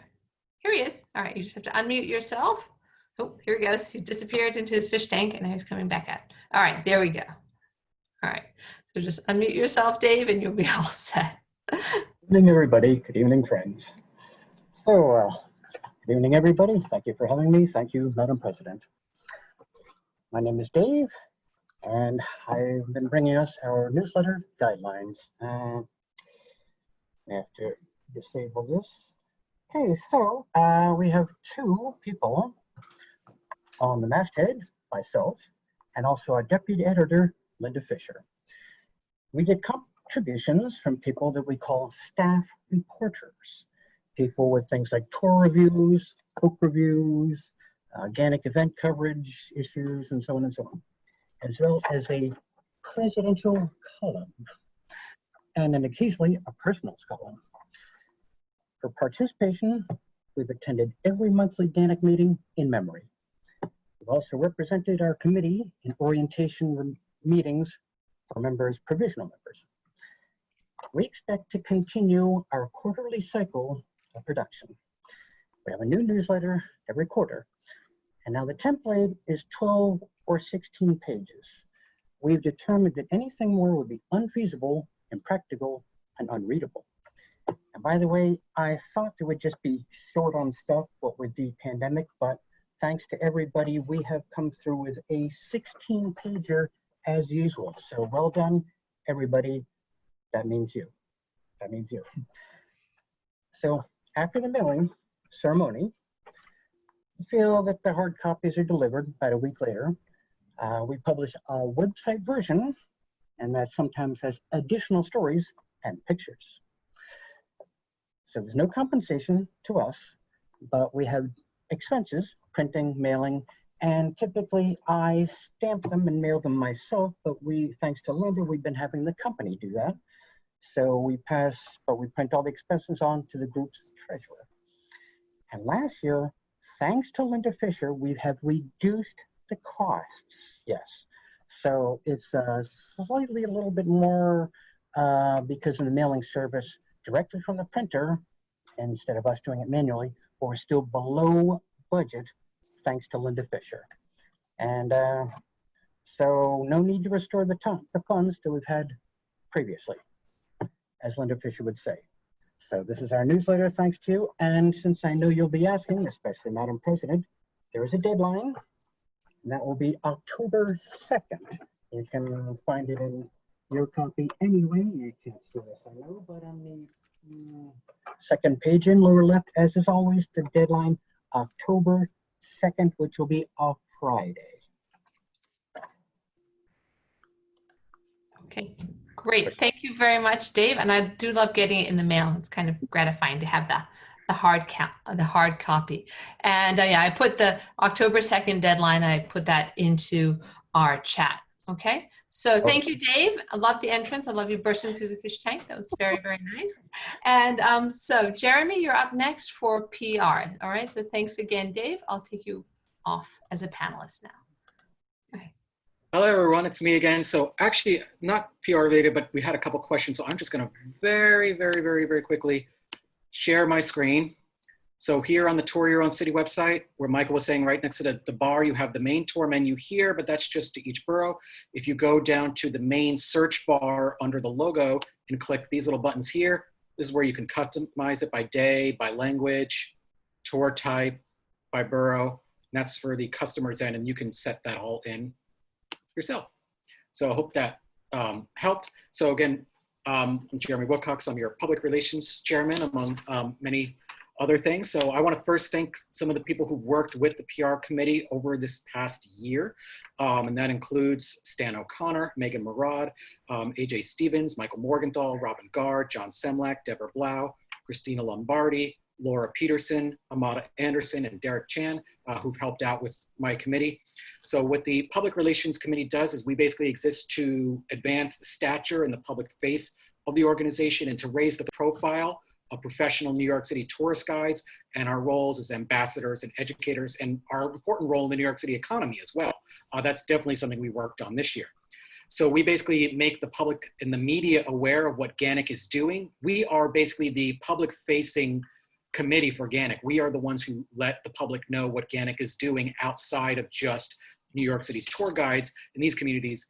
We are how the public knows what GANYC is doing. Some of our regular efforts involve operating GANYC social media accounts, specifically Facebook, Instagram, and Twitter, operating an internal sort of YouTube channel for GANYC members, running the GANYC website's blog, and publishing press release for regular and major GANYC initiatives, speaking to the media about tourism issues in our bi-weekly e-newsletter, which you know has been sort of put on hold in lieu of the bi-weekly Virgil newsletter during this crisis. Some of our non-COVID successes since the last AGM include scoring a TV interview on Pix 11 News with Emma Guest-Gonzalez, where she discussed the Battery Park ticket seller issue, as well as outreach to the first precinct of the NYPD after member Cindy Ladopoulos was assaulted there by one of these ticket sellers, which resulted in an official police report and an official GANYC visit to the precinct. Since the COVID crisis began, we have had numerous media coverage on behalf of our work for tourists and for tourism industry at the following outlets: New York One News, twice, Politico, WFUV News, Pix 11 News, the Associated Press, WNYC, and ABC 7 Eyewitness News. So we will continue this work on behalf of our industry because tourist guides are not really appreciated as professionals, and the PR committee is always there to get it. I'm really proud of the work my committee has done and the board has done on behalf of getting GANYC's name out there and showing how important tourism and tour guides are to our economy. And we will obviously continue that and to continue to keep everyone apprised of the changes that are happening with our organization and the industry. So thank you. All right, great. Thank you, Jeremy. Any questions for PR? And one thing I just want to remind you, use your social media and tag GANYC. Tag GANYC like mad, retweet anything that comes by on our Twitter page. Really, all those hashtags, all that social media is all good. So please make sure you do that, okay? So our last but not least, we're going to have Jonathan Turer coming up. Let me just get him in as a panelist, and he will be discussing the Constitution Committee and talking about the constitutional amendment. Okay, so Jonathan, when you're ready, you can go for it. And what I can do is also a screen share again to show everyone the PowerPoint. All right, so let me share the screen. All right, Jonathan, do you want me to do that now, or do you want to? Why don't you give your report and then I'll put it up. Yeah, I'll do the report. Can you hear me okay? Mm-hmm. Are you in your car? I am. Sorry. That's all right. GANYC does. Glorious, glorious automotive studio here. After the last, I'm Jonathan Turer. I'm the chair of the ad hoc Constitution Committee. After the last general election, with the support of the executive board, the Constitution Committee was reconstituted after having largely gone dormant following the 2012 revision of the GANYC Constitution. Several legacy members rejoined, including Mike Brennan and Matt Baker. Neither was interested in chairing this iteration of the committee, so I took that position as a rejoining member as well. New members, Patrick Casey, Jeremy Wilcox, and Riley Kellogg, were welcome to comprise the entirety of the committee. Our primary goal was A, to better define the process of managing ethics code complaints, and B, to clarify the election process regarding candidate eligibility, which was also related to ethics code violations. In collaboration with the Ethics Committee, we co-wrote changes to the bylaws that were implemented last month. We also wrote the bylaw change creating an improved process for announcing bylaw changes. And our final project of 2020, again, in conjunction with the Ethics Committee, was to create a proposal improving the Constitution's clarity regarding ethics code complaints. This proposal is going to be discussed briefly or shortly. Our goal for the next year is to review the Constitution to see if there are any minor housekeeping notes to be done, clarifying any vague language, and cleaning up the document if necessary. At the moment, we don't envision the committee is going to be continuing beyond 2021 unless there's an extraordinary situation that demands it. We required no funding from GANYC this year and don't envision any expenditures in the future. So that's our report. So questions for the Constitution Committee. So what I'm going to do actually now is I'm going to share my screen again and show you all the amended language for the Constitution. Okay, so just give me one moment. Okay, there we are. All right. So this is the language for amending the Constitution. It's for Article 14 about maintaining the aims and standards of the association. So, You want me to read that out loud real quick? sure.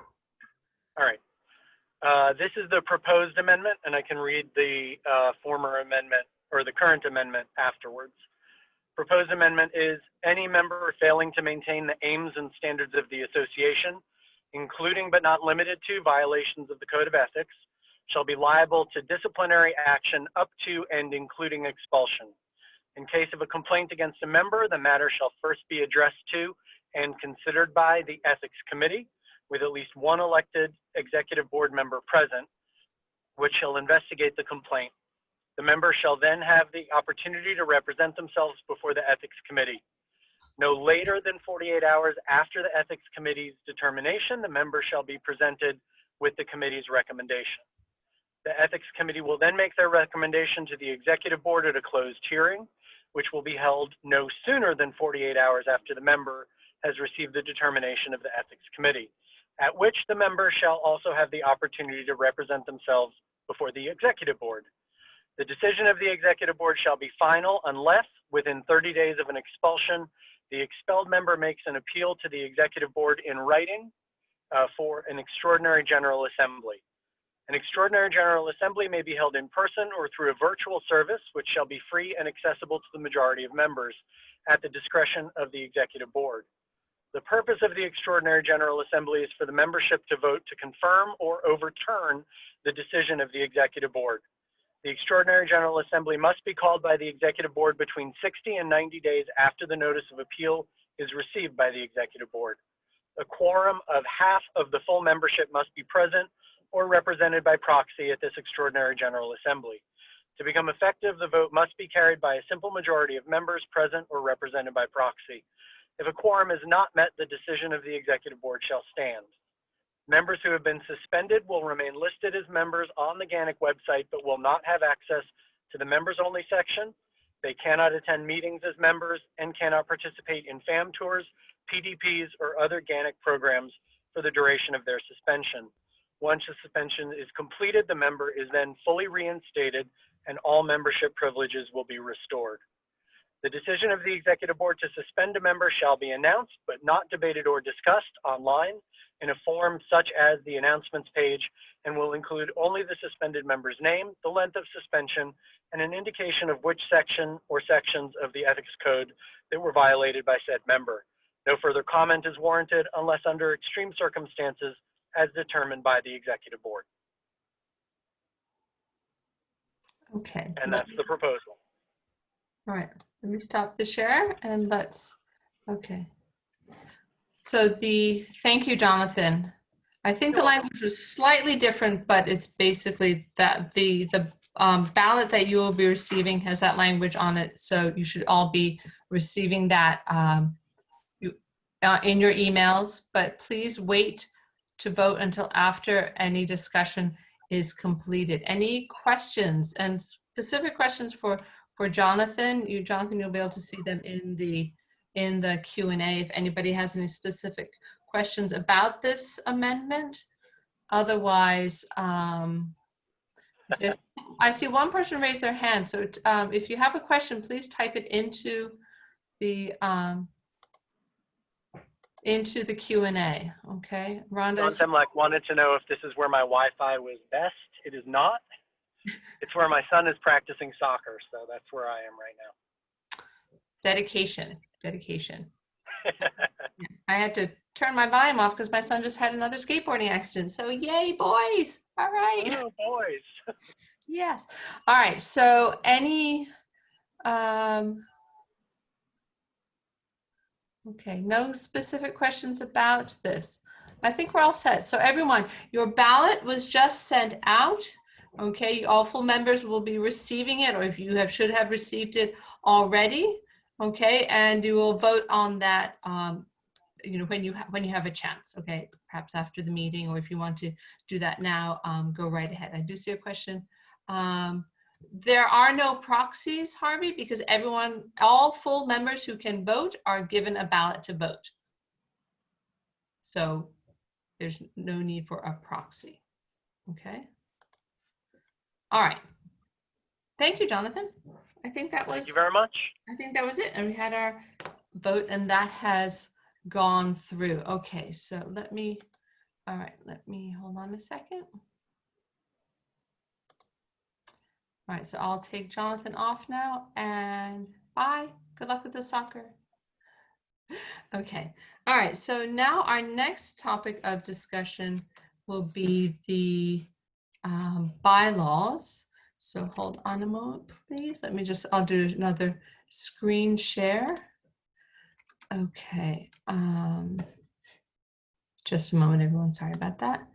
So the bylaws, this is not a vote per se, this is for your information, and you can submit comments or suggestions to the board, okay?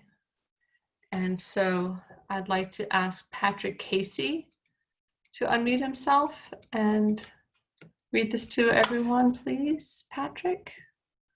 There we go. Hello, everyone. All right. This is an additional bylaw. It is an answer to GANYC's, supportive of GANYC's commitment to the Black Lives Matter movement and our efforts to eliminate racism from the tourism industry. No GANYC member shall discriminate in either action or language against any person or group on the basis of race, religion, sex, sexual identity, ability, or other trait. In the event that a GANYC member witnesses such behavior from a coworker on tour or a traveler on said tour, the member will address the issue in the manner agreed upon between the guide and the tour operator. In the event that A, no policy has been agreed upon, B, no policy can be put in place at the moment of the incident, or C, a guide who is not employed by a tour operator witnesses discriminatory behavior, such discriminatory action or language should be discouraged when the guide judges it safe to do so. Again, any questions or comments may speak now or address the board via email. Thank you. Great. Thank you very much, Patrick. Let me stop the screen share a moment. Okay, I do see Q and A. Other trait, says us, Jim. Yes, we employed other traits in case there's a recognition of another distinctive feature. We will tolerate no discrimination basically on anything perceived, anything outside the perceived or societal norm. Okay. All right. Thank you very much, Patrick, and everyone is welcome to send their comments directly to the board at ganyc.org. Before we get to the budget presentation, just Rhonda, I hope all you all saw the company, her company US Guided Tours won a Traveler's Choice Award. So very, very good. So let's, without further ado, let's let Jeremy take the floor and we will have our budget presentation. We will be going a little over with this meeting, but it's the AGM, we always go over. So everyone, we'll get through it as quickly as we can. So go take it away, Jeremy. Thank you very much. Okay, everyone. So we're going to be going over the budget. I'm going to try and keep this as tight as possible. And then obviously I'll be happy at the end to look in the Q&A if there are any questions about or just anything that will need clarifying. So I'm going to start my, give me a second here, screen share. Make sure I got everything.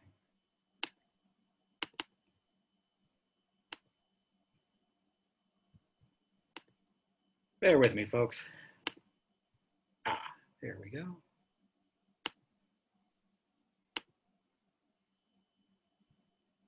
That is not correct. Hold on. Again, bear with me, folks. I'm just pulling this up. While I'm waiting to get this up, I'll just actually go over a few notes that are not in the presentation. One is obviously the basis of our budget is our membership dues. The membership dues are currently $125 per year per member. That will remain the case in the next fiscal year. We, the board, believe that you are getting a fantastic value for that. We've actually worked harder this year than in any year that I've been on the board so far, and we will continue to. Second note is actually about insurance. So we are finalizing the details with the insurance company, but the current plan will actually be a significant change in the way that members acquire their optional liability insurance. Normally you acquire through us here at GANYC. As many people have brought up in the past, the NFTGA, the National Federation of Tourist Guide Associations, offers all members of their association members access to basically the exact same liability insurance policy. So with the next year, we are going to actually be getting our insurance through the NFTGA. It's basically the exact same policy. The main benefit to you will be that it'll actually be cheaper. We are getting a much larger group policy. It will be less expensive, but the same coverage. We are still waiting for the insurance company to provide us the exact details, as well as details from the NFTGA on how you will be able to purchase that come the end of the year. So that'll be a significant change in terms of insurance.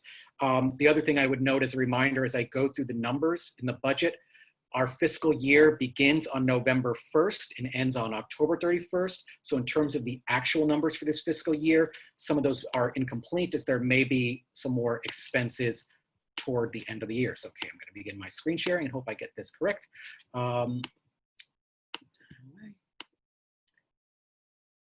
Okay, so we're going to begin the presentation of the GANYC budget. It's the moment you have all been waiting for. So just notes about our current finances. This is as of Monday morning when I last checked this. In our Santander checking account, we have $5,235.50. In our Santander savings account, we have $12,737.89. So I'll go committee by committee, and then you'll see the things at the end. So key note with these three columns, the first column there, the fiscal year 1920, that's our current fiscal year. That is what was budgeted last year at the AGM. The second column shows to date what has actually been spent this fiscal year. And the final column there shows what is being proposed by the committee and the board for the coming fiscal year. So we're starting in alphabetical order. This is revenue that came in through the awards committee. You could see they, program ads, sponsorships, and ticket sales. I actually will note for the awards committee, they came in above what they expected for ticket sales. So for this coming year, as Matt mentioned in his report, the awards will be going online. So there won't be a program. So there's no revenue expected for program ads. I'm hoping to get in good money from sponsorships and ticket sales. You can see they're budgeting $1,000. That's with an expectation that the tickets will be $5 each. So that is the proposed revenue for the awards committee. Going to expenditures, you could see the different categories, the after party, equipment rental, the hosts. There's always a miscellaneous column for each committee. Music, the photographer, posters, pre-event receptions, programs, room and hall fees, stage manager, trophies, videographer. Now, some of these will not be the case. You could see if you look in the proposed, you can see several of those will be zero because those will be not necessary in a virtual ceremony. And one thing I will also note as we go through each of the different categories, you'll note that every committee has been asked this year to come in with a reduced budget. We are sort of knowing that this will be a very different year and a potentially tough year for our industry as we sort of transition back to normal. And so we've asked every committee to come in below what their normal rate would be. And I think you will see that every committee came through significantly in that regard. So as you can see, the awards committee came in pretty close to what they budgeted. They were pretty good about keeping that on track. So we're going to move on here to, certification committee.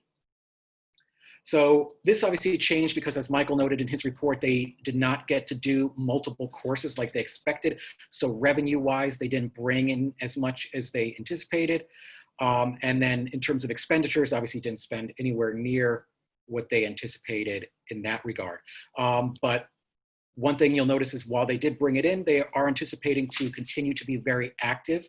You can see the numbers there, what they're anticipating to bring in. And again, the actuals are based on the fact that there was only one course this year instead of the expected 2. So going next to the Education Committee, you can see both the revenues and expenditures here. So FAM tours were, so the reason there are revenues with FAM tours, there are some FAM tours, like some of the bus trips, the trip that was done in early March up to the Croton Aqueduct, where we actually do bring in revenue. So that's what that is. There are some PDPs where we had previously charged, and that's the revenue for that. We actually only had, I believe, one PDP this year where we charged. And note that the Education Committee will not be charging for PDPs anymore. We've decided just to make that free to members, so there's no expected revenue. And I'll just note there, you'll see $1,000 miscellaneous actual. That was actually a donation. So the Education Committee got an anonymous donation to provide a series of PDPs. That is the marketing PDP that has been ongoing with Jennifer Ackerson. Hope you've been enjoying that. That was made possible because of this anonymous donation. We cannot anticipate such a future donation, so that is 0. Expenditures include expenditures for FAM tours, for the bus rental for those FAM tours, honorariums and donations, both for those giving PDPs as well as guest speakers at meetings, typical miscellaneous column, and then the cost for hosting those PDPs. You can see the committee is still planning to offer a lot of great programming, but is coming in below budget. So those are the numbers for the Education Committee. And again, I'll be happy to go over these again at the end. So going into revenue for the Industry Relations Committee. Actually, go back to that later, but for the Industry Relations Committee, you could see they came in just slightly below what they thought for renewals, but considering everything going on, that's pretty good. And they are keeping their projection for next year more or less what they had it for the previous year. Job fair fees, they were anticipating we would spend $500 on the job fair. There will be no job fair this fiscal year, so that's going to be 0. And then next year, we are hoping by next fall to be able to do a job fair again. So again, budgeting $500 for that. New industry partners, they plan to get 1,900 new industry partners. We've only gotten 760 so far, but they are optimistic with this revamped program they're doing, we'll get back to 1,900. New category that was added was the potential, like I said, we're still unsure what we'll do with this. Non-GANYC members who might become a part of Tour Your Own City. We had one who came in advance of that, which was someone who actually ended up becoming a GANYC member. And this is just an anticipatory number here in case we decide to open up Tour Your City to non-GANYC members. Again, that is in fluctuation. So they are anticipating bringing in more revenue next year as the sort of relaunch of the sort of program comes into effect. Now, expenditures, there are a couple of categories here. You can see conferences and related travels.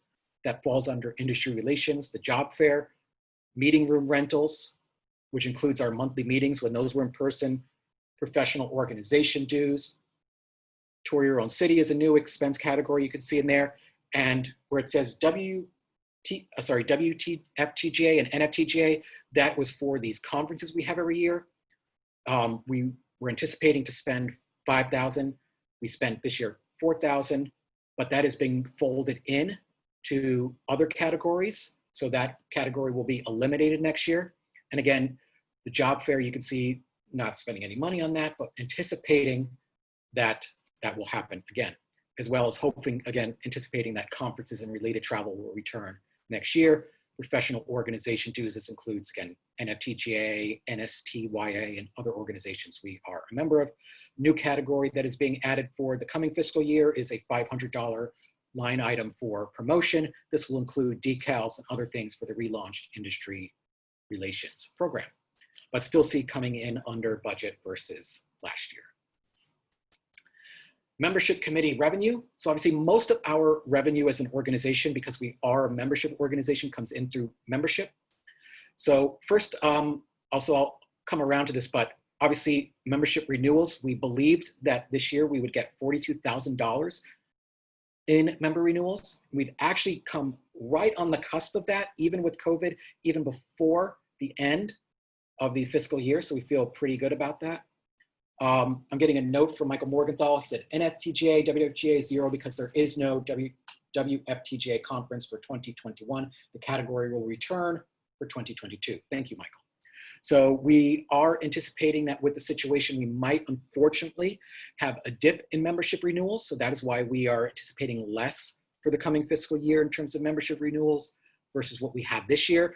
I am hoping that this will be a pessimistic number and that you guys will all renew. Again, we really believe we have been going above and beyond, and we are planning to continue to go above and beyond next year. So for new members, the committee planned that we would hope to get $5,000 worth of new members. We've actually, again, done very well under the circumstances, is how much money we've made. But again, we'll be a little bit realistic and anticipate we'll get about $3,000 in new members. Member badges is a new category. I will note that this is revenue neutral. Every dollar that comes in to pay for the badges is what goes back out to pay for the badges. So you can see here, we are anticipating to bring in $260, but that $260 will go right back out to pay for the badges. This is a revenue neutral line item. And the last thing I'll note coming back up here, revenue from the holiday party and what we actually spent. This is zero because, as I think was already obvious, we will not be able to have a holiday party this coming fiscal year, which is normally in January. There's just no way it will be safe to have an event of that scale in person in January. That will return in the following fiscal year once COVID is under control, but there just will not be a holiday party this year, unfortunately. Going into expenditures, sorry for the membership committee again. Holiday party, we did go over. We anticipated we would spend $6,000 on the holiday party in January. We had more people, there was more food, we had more drink comps, so we went over a little bit this year, as you can see, significantly, which was sort of my job as chair to keep that under control. That was my bad. And again, $0 being spent on that because there will be no holiday party. General membership mailing, we anticipated we would spend $1,000. We did not spend that much. This is what we are anticipating we will spend this year. Again, membership badges is a new category and is totally revenue neutral. We anticipated a miscellaneous spending of $500, spent exactly that, and we hope to spend exactly that next year. Interesting note in terms of budgeting, so we anticipated we would spend $12,000 on networking happy hours, one a quarter. We did have one networking happy hour, which was the one in February, but we actually had a significant refund from previous one, which actually brought us into a negative number for our expenditures because of, again, that refund that came in, which was greater than the amount we actually paid. We are hoping at some point by the second or third quarter next year to return to networking happy hours, and that is budgeted at $900. Orientation sessions we did not get to have this year. We're hoping to maybe do a virtual one soon.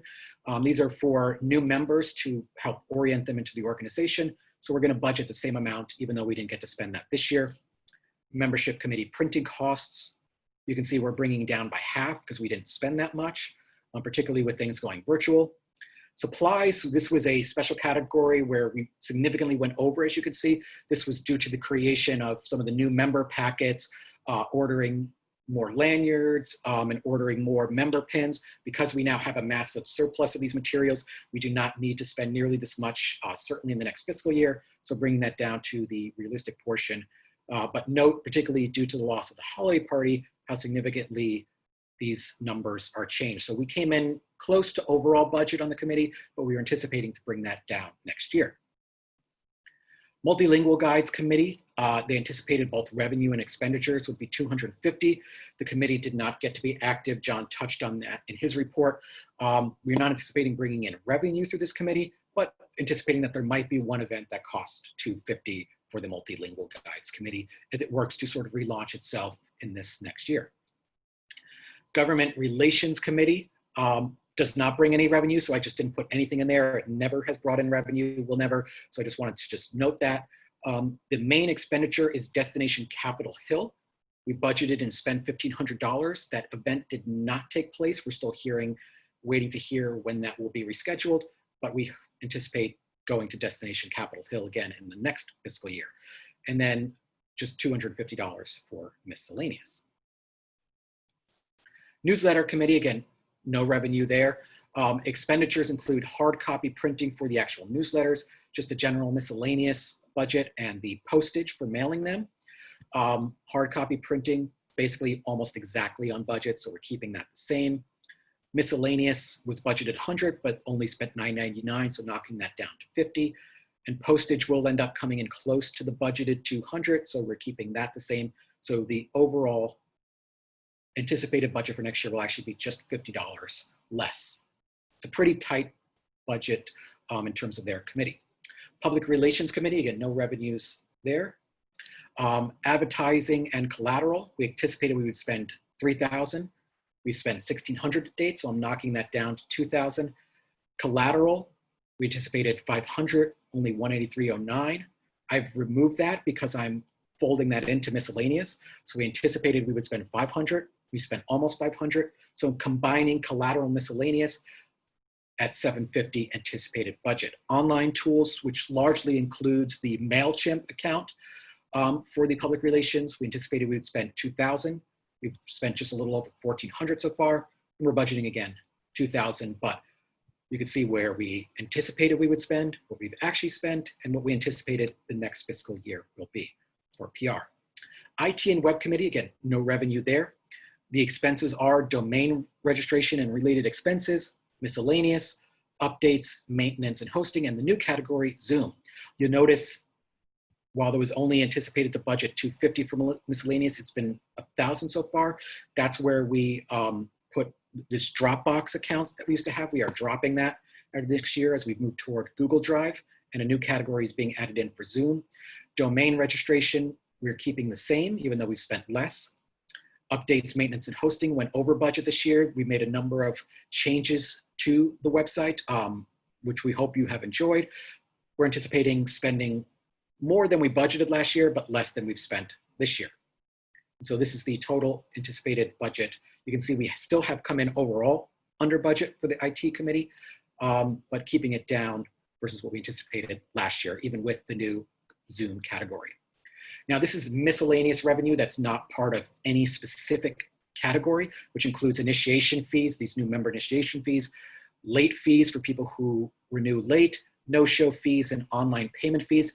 This category had a number of refunds, which is why it's actually negative, and is being eliminated next year because we are no longer charging members online payment fees.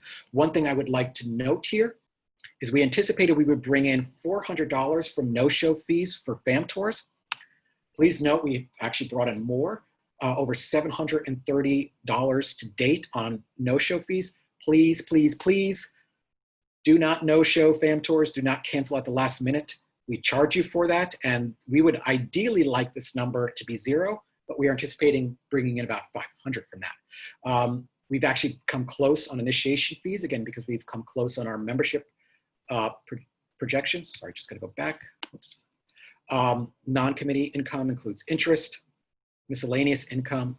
The totals are more or less accurate and will stay the same. Miscellaneous expenditures. Administrative expenses include banking fees, miscellaneous expenditures, which is where we put Zoom this year, which is why you'll notice that number is higher than anticipated.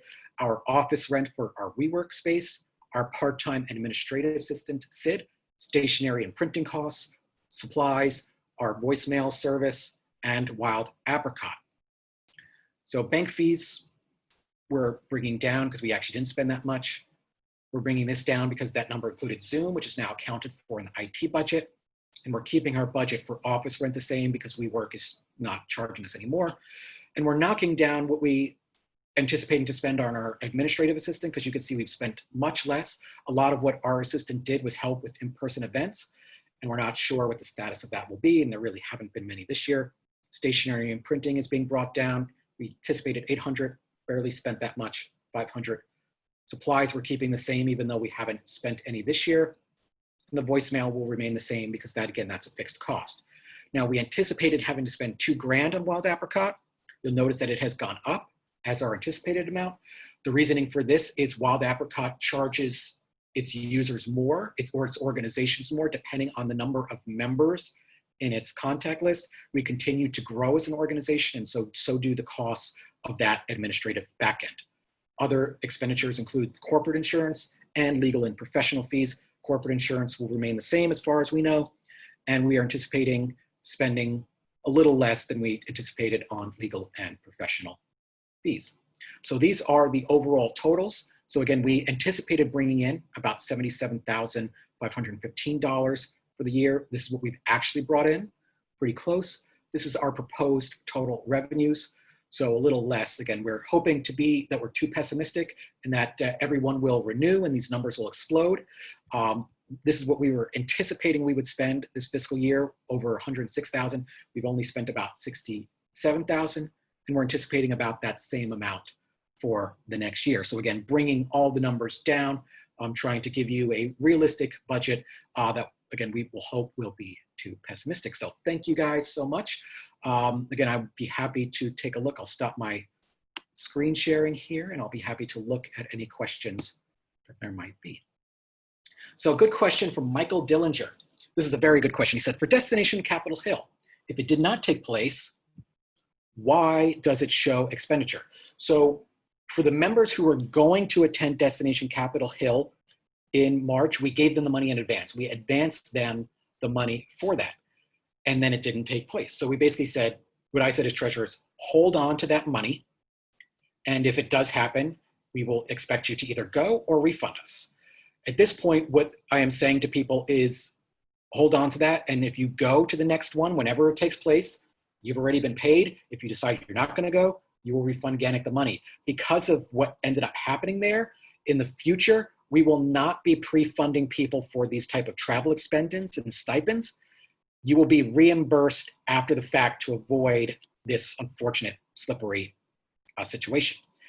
Greg Morrow asks, are wild apricot fees based on GANYC members using the software? So it's not really based on how often you use it. It's just based on the number of contacts that are in our sort of list, not only members, but applicants. And because we are growing, so is the cost of wild apricot. Richard Sanford asks, where do we stand on reporting to the IRS? So we do have to file a tax return as a not-for-profit organization. We do have an accountant. That's one of our administrative costs. We have an accountant who files our taxes. Every year, the treasurer gives him all of our financial information, and then that return is filed. We did file a return this year. So yes, we do have to report as a not-for-profit organization to the IRS. Elaine Rourke asks, is the office being used during COVID? Will you change vendors in the future? WeWork has been having a lot of problems as a company even before COVID. Very good question. The office is being used. I have personally been there a few times during COVID. We may change vendors in the future depending on what happens with WeWork. Our budget for office rent for this coming fiscal year is with the anticipation that we will continue to use the WeWork space. In addition to board members using it as an office, it's also where everything is stored. We have cameras, files, all sorts of equipment. In the past, all of that was floating around various apartments of board members, very unwieldy. A big part of what we use that office space for is just storage for everything. Any other questions before about the budget? So I'm being told that the budget vote for full members has been mailed out, so I'll be happy to answer that. Oh, Emma says I need to correct the total for IT. In terms of what they asked for last year. I will double check that and make sure that before this document gets posted to the website, that I double check all of the numbers. Thank you, Jeremy.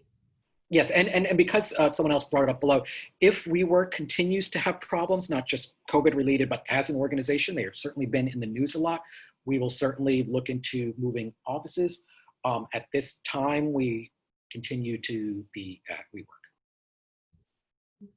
Yeah, and like Jeremy said, we do get all our mail sent there. We have a lot of stuff in the office itself, and we are, Jeremy, myself, Christina's gone down there to check our mail and to make sure that everything's coming in. So we hopefully eventually we'll be having in-person meetings.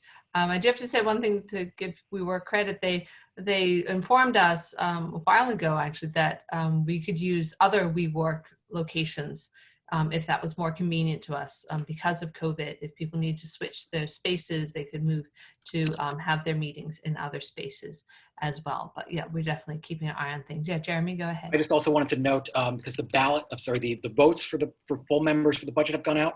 If you are a Gmail user like me, sometimes GANYC emails go into the promotions tab, not your primary inbox. Actually, that's where I just found my email about the budget. So if you're a Gmail user, check your promotions tab, or just if you're not seeing it again, check your junk or spam folders, and it will hopefully be in one of those places. Okay, so I think that's it. Okay. Thank you, Jeremy. Thank you, everybody. Are there any comments or anything that the board any other board members would like to say? Anyone like to bring anything up? If Christina and Bob, if you turn your screens on for a moment too, then we can see everybody. I just want to jump in. There's a note in the chat from Frederick that says that he's been enjoying these virtual meetings and that he hopes we can continue them. So we've already sort of discussed this, and I think our plan is, and what we sort of budgeted for, is we're going to do, even when we return to in-person meetings, 1 virtual meeting per quarter, so 4 a year, just to help people who can't make it to regular meetings, and because it does seem to be very useful. Yes. So board members, everybody say cheese. I'm going to take a photo of us because we need to have an annual general meeting photo. So I'm going to try to do this. And so everybody smile, and I can see the chat is up so people can see people's names there too. Make sure you get my GANYC member badge in the frame. I should have worn mine. I'm sorry about that. All right. So thank you, everybody. And everybody say cheese. And you get it. All right. Thank you, guys. And thank you all for coming. This is how we got to do it nowadays, but it is a lot of fun. And I have to say, I like knowing that everybody's there. I think at one point we were up to 99 participants, which is pretty darn good for a big old budget. I just also want to add, again, we really hope you'll all renew. Again, we're going to be working just as hard in the next fiscal year. Remember, the fiscal year begins November 1st, so that's when renewal notices will start going out on November 1st. And I think, I believe Kit Garrett, among others, sort of said, if you break it down, the 125 dues per day is something like 30 or something cents a day. And it's, I just think, I'm maybe tooting my own horn, but I think it's a great value, and we hope you'll stick with us. Yeah, it is. I did the math too. It's 34 cents a day.